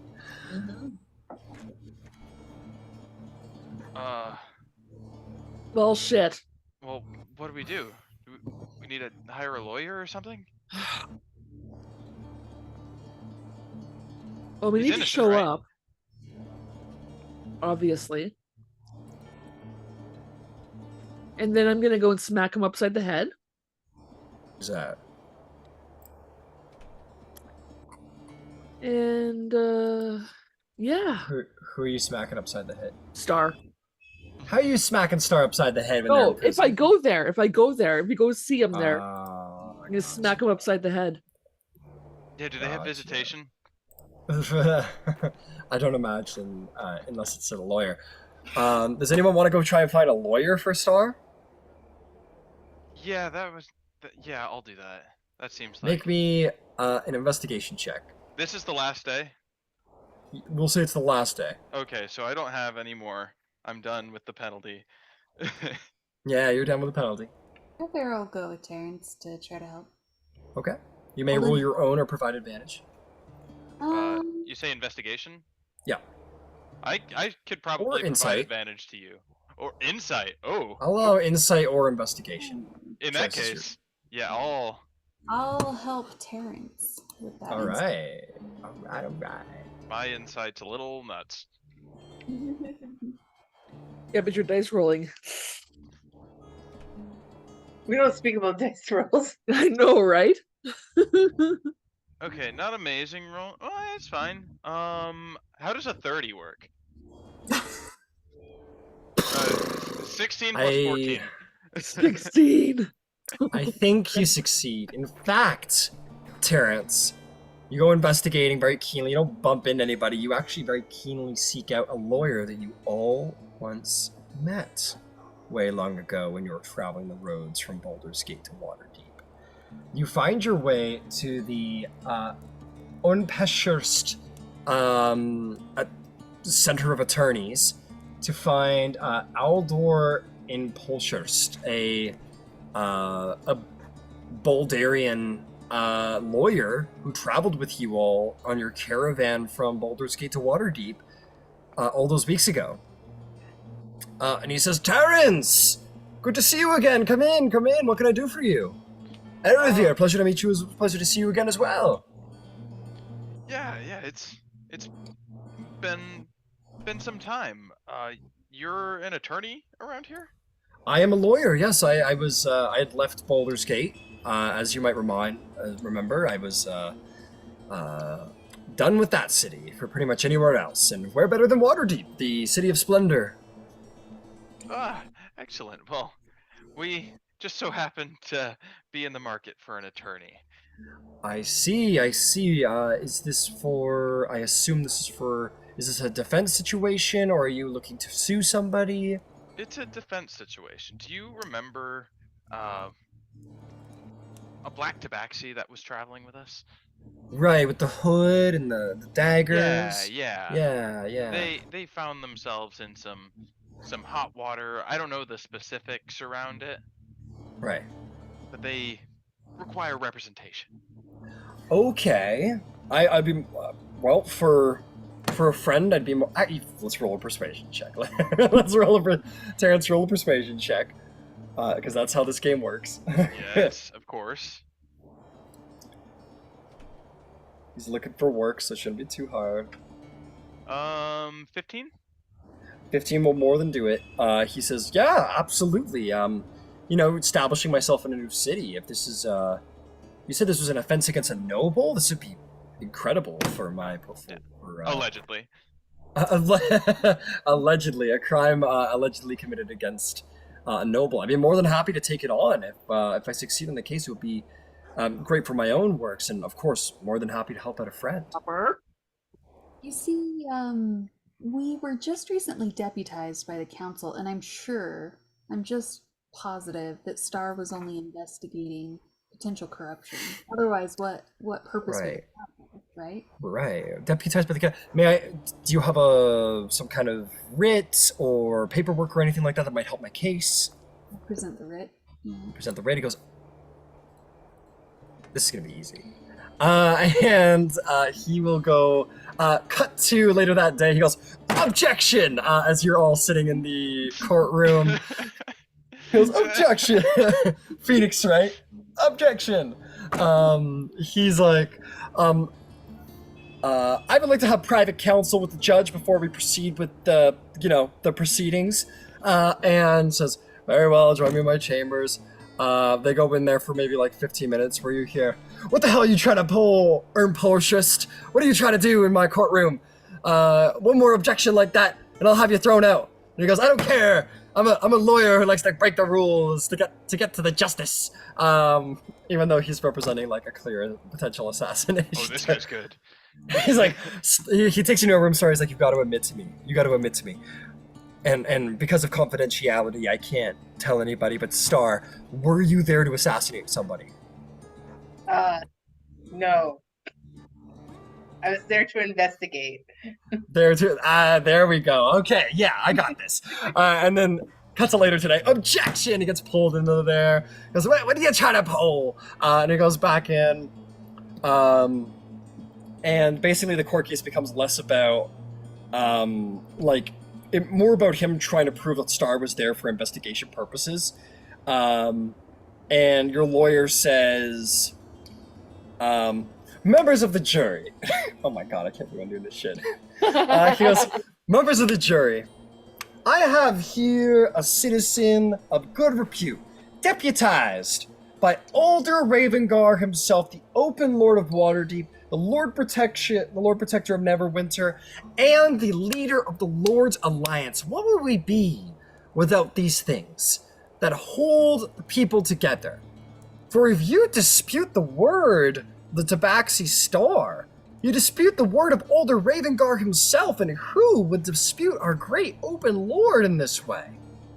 So when members of the jury, my opposition here is going to try and convince you things of like malpractice and assassination and lies and other crazy accusations that are so far-flung from the reputation of this good citizen who has done nothing but fight across the Sword Coast and do his best to ensure justice is brought to the lands of the Sword Coast, as you no doubt will see is coming in the coming days when they are released from prison justly. That is all. Goes away. The jury stands up and goes. That was incredible. As he rolls like a really good persuasion check on a natural 16. And being a lawyer, naturally, he has expertise in persuasion and deception. Which is probably more toward what he was doing. The other guy goes, "This is a shame, I say! This here Tabaxi, we cannot trust him in our human lands! These creatures from Chult cannot be trusted for their devious ways, for they can climb with their claws and their black cloaks of insidious nature. Baal is surely come down from all hells to incite murder upon the land." And everyone's like, okay. Is listen to this pelican or not? What was that? He's like the pelican from Futurama. Yeah. Or the lawyer from like B movie or whatever. Yeah. The huge fat guy. But anyway, the court proceeding goes on, and Buddy's gonna have a real easy time being like, he has emergency investigative powers. He can do whatever the fuck he wants, basically. The guy goes, "Well then, why didn't he just come up to the door with his writ of deputization and simply proclaim that he must be on the premises to seek out evidence of the dragon cult from my upstanding client?" And he goes,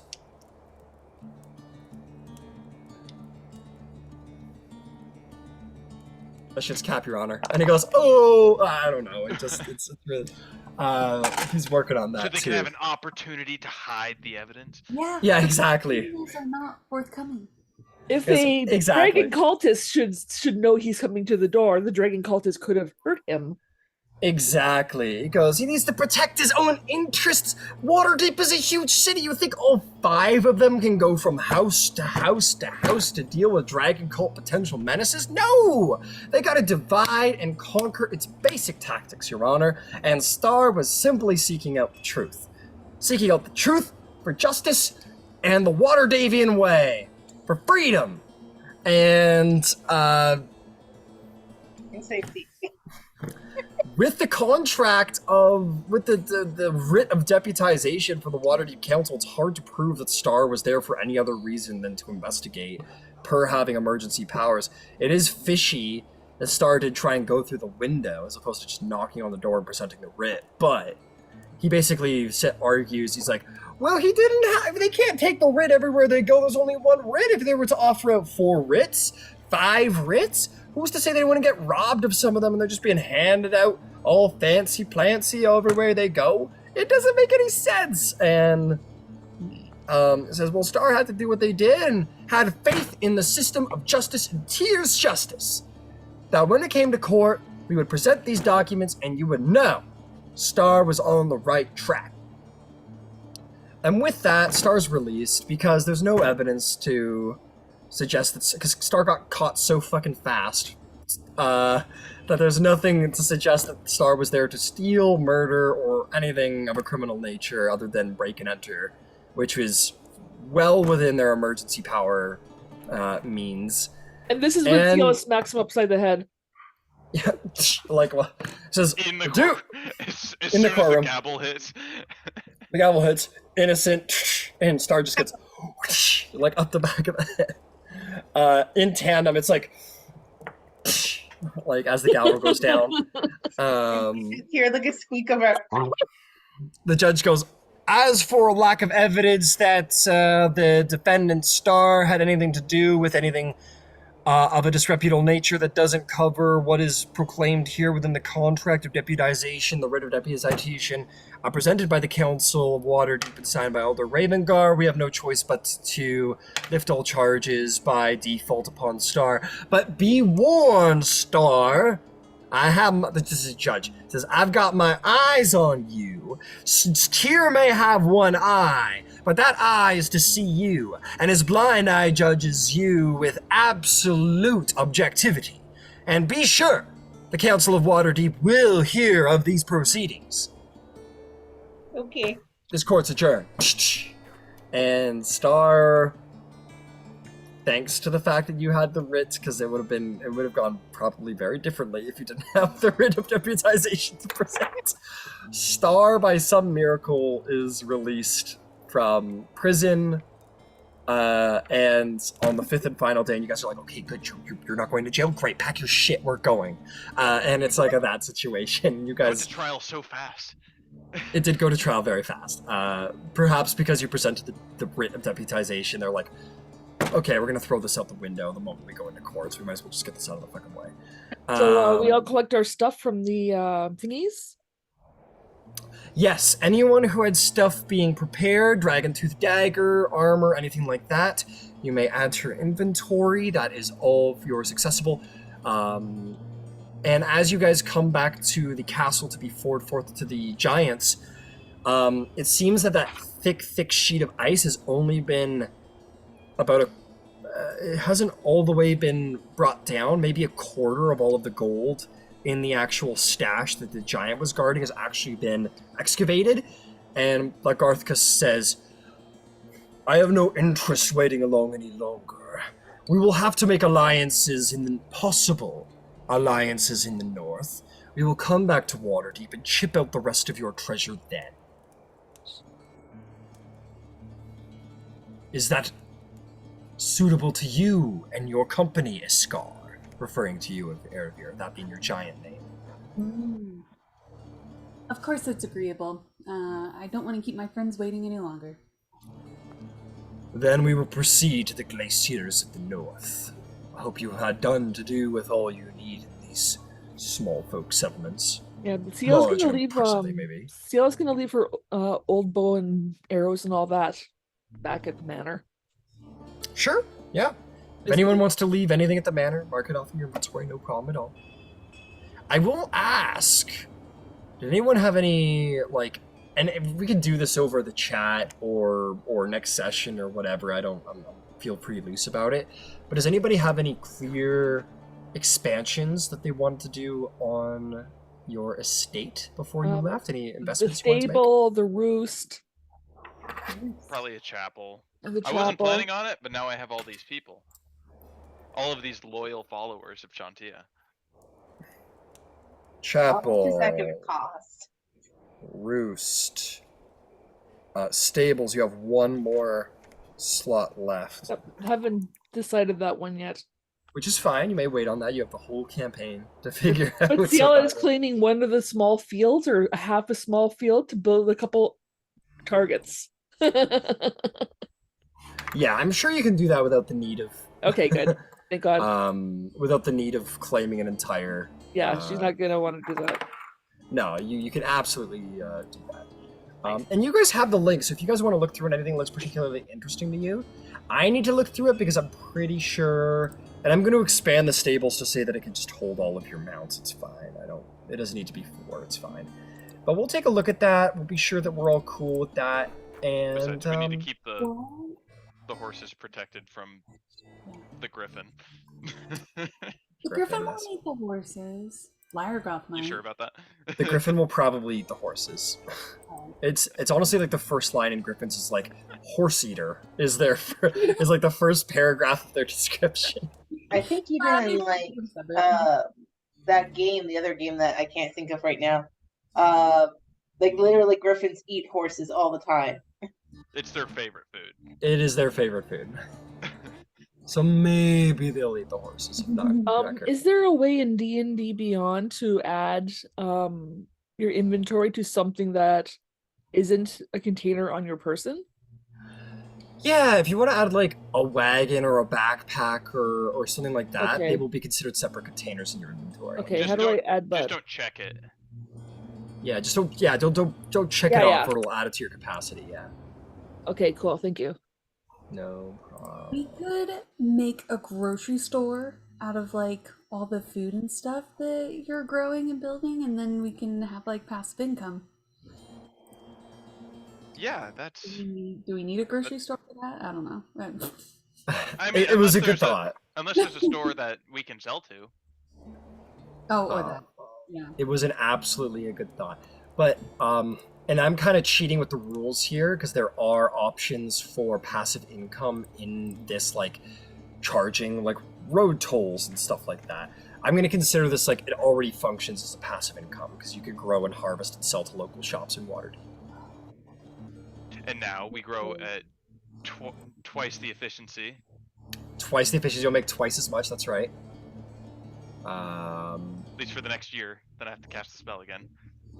That's right. And I'll figure out how much you're making in due time, because that'll take some time to all be harvested and such. But there's going to be a point where you guys are like, congratulations, harvest hit. Here's a fuck ton of money. Because that's how farming works. Yep. Hopefully that'll, for the year. Here's your money for the year. So yeah, I'll deal with all of the semantics afterward, but I've got it noted down. You want to have a chapel, a roost, and a stables built. So let me give you the prices on that right now so you know what we're in for here. So stables, stables cost 2,500 gold pieces. So the roost and the stables will both together cost 5,000 gold pieces. They'll be constructed in 15 days. As for a chapel... It feels like more expensive. We will see. We will see. Come on, No, chapel. stop it. She's just watching me. What if I have faithful laborers that will work for food? You could try and persuade them to work for food if you want. They'd be like, wow, Terrence, you're not as cool a guy as I thought you were. What? I feed you, I give you shelter, and this is how you repay me? 2,500 gold pieces as well. Okay. Do we So have that'd be a that total of 7,500 gold pieces if you wanted to make all three all at once. We could sell one of the dragon wings. We still haven't sold those? Nope. And I'm sure we'll come across money, and by the time we come back... Okay, should well, be they're good close as a to having all the backup. money. Yeah. So And I'm making yeah. a bomb that'll be worth a lot of money. A bomb? Yeah. I was kind of hoping to use the bomb, but if we sell it, it'll be worth like 6,000 gold.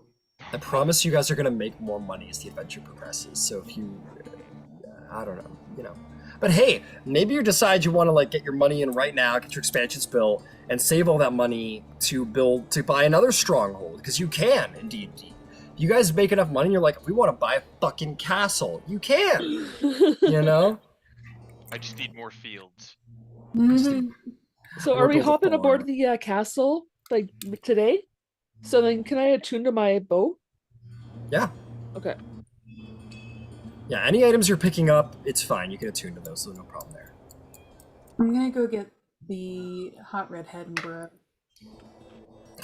Okay, understood. Wait, what? They're for alchemy purposes. Clearly. CL will say to Star, don't forget to say goodbye to your girlfriend. she's not gonna be happy with me. She You'll see Jamna, she's like, ha, you got caught. What a loser. No. sorry, Jenna. Innocent. I'm innocent, I swear. Legally innocent. The key to good crime is a good lawyer, I suppose. Yes, yeah. Oh, you gotta pay your lawyer, by the way, guys. He's like, that'll be 20 gold pieces. Okay. Sorry, you got this, right? Yes, Star That's has. For the 2 days of work I did, that'll be 20 gold pieces. I thought you for were this- doing this as a friend. What? No, I gotta beat 20 myself. gold pieces is the friend discount. Yeah, Oh. are you kidding me? That is the friend discount. I'm a All good right, lawyer. 20 gold. He's paid. I got you out in an assassination fucking charge, so Allegedly. allegedly. I didn't The even charge kill was anyone. authentically an assassination charge, but it was an alleged assassination, of course. Obviously proven not true in the eyes of justice. Obviously. Have we learned our lesson? Yes. I will say, as Stars released, the lawyer that you hired like suddenly gets really sick, like really like direly sick, What? as he like lies about the law and like in the name of justice he gets maybe a little Does he know? divine reputation. Maybe it's just bad luck, or maybe it's divine retribution. Who knows? Wait, what? Our lawyer that I used died? He isn't dead. You just leave and he's like really sick, like super duper sick. Wait, he doesn't get sick until after we leave.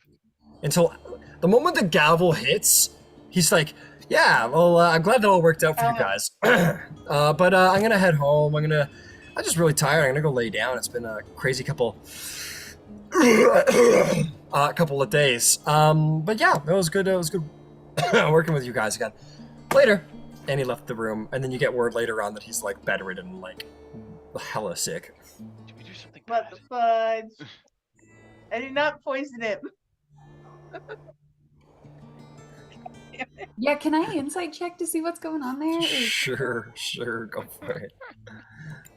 23. Possibly the most prominent and powerful god on the Sword Coast is Tyr, the god of justice. Oh. That's all. That's all for now. I'm gonna be chased by the god of justice. Great. Yay. Yeah. Just subscribe to another god that you know, Tyr, the god. Why you decided to assassinate someone?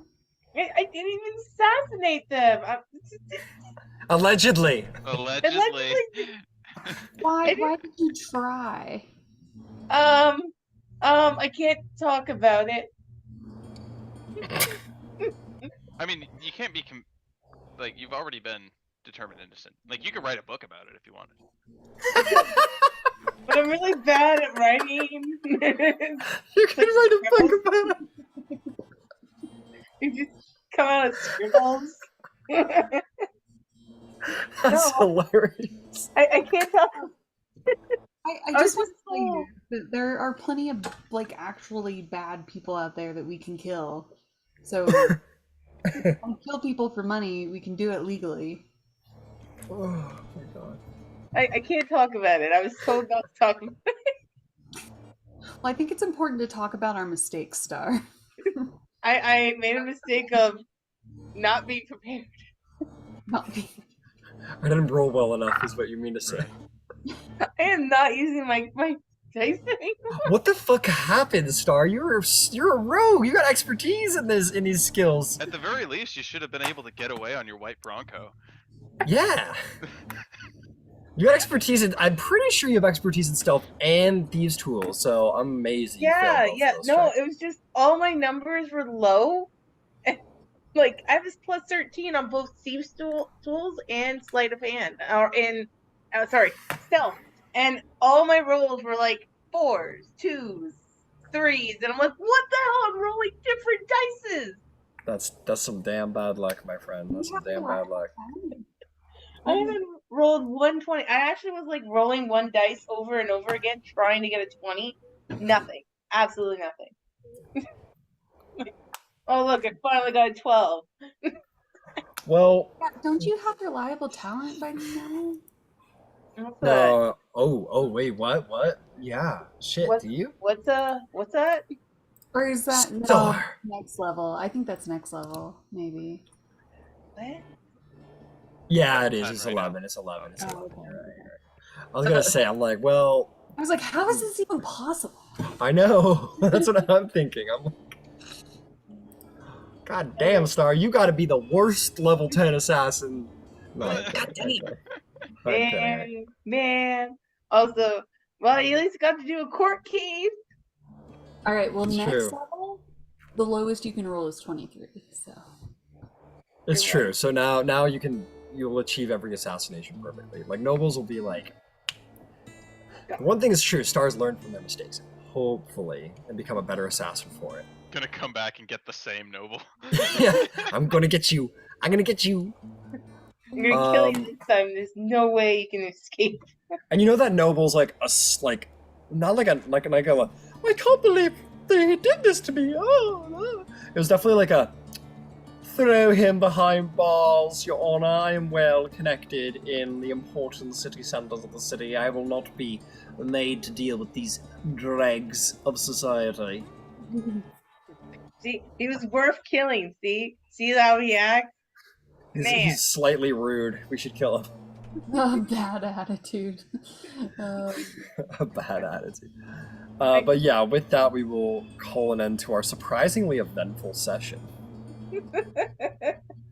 I'm so sorry. Don't be sorry. That was awesome. It all I worked out. forgot about was the red. I thought hilarious. you were fucked, dude. I seriously thought you were fucked. Can you imagine of all the ways we've lost PCs, just that? I was like, am I because like I'm looking at the law of Waterdeep, and like at the bare minimum, that's got to be charged with espionage, right? It's against a noble of the city. But we're Nothing on was stolen. At the very least, they could get espionage on Star, which is either it's death or exile. So at very best, Star's getting exiled from the Sword Coast. Oh, The whole Sword Coast. No, actually, Shit. no, probably just Waterdeep, but still, you could continue Like, I mean, adventuring they if you could can. try and say that, but that's a little hard to enforce. It's I'm true. a deputy. Yeah, but if they see you again, they just kill you. They're like, oh, you're Star who was exiled from the city. Shit. Yeah. Well, I get that writ We'd have to this bleach your session. fur. That writ saved the fucking day. I'll tell you what. past you looking out for future you. I was planning to give that to you. I was like trying to decide if I should give that to you when you got back or now. And I Can was you like, imagine? I'll give it to him now. Why not? And it's a good thing. I Yes, even it touched is. giving it to Star right off the bat, and this is why. Immediately uses it to get Star off of like an espionage / assassination charge. Oh my god! And remember, he said like, "Oh look, I'm a deputy," and then he was like, "Oh, big responsibility, damn."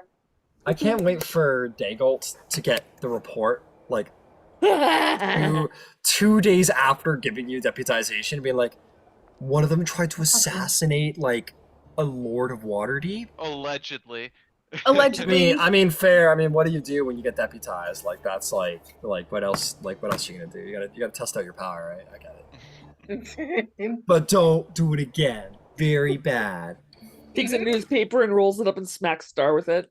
With a Right. spray bottle. Spray bottle, yes, spray bottle Star. Bad, no. God damn it! That's Alright. the prison. That you're manacled and they just sit there with a spray bottle. You know, I'm never ever gonna do another assassination mission. Gonna be No, like, you should. You should still, because Star doesn't learn. He's dumb. it's just like, Exactly. And I'll you will just be not go after the unstoppable noble, next but that noble is a jack, and I'm gonna go after him.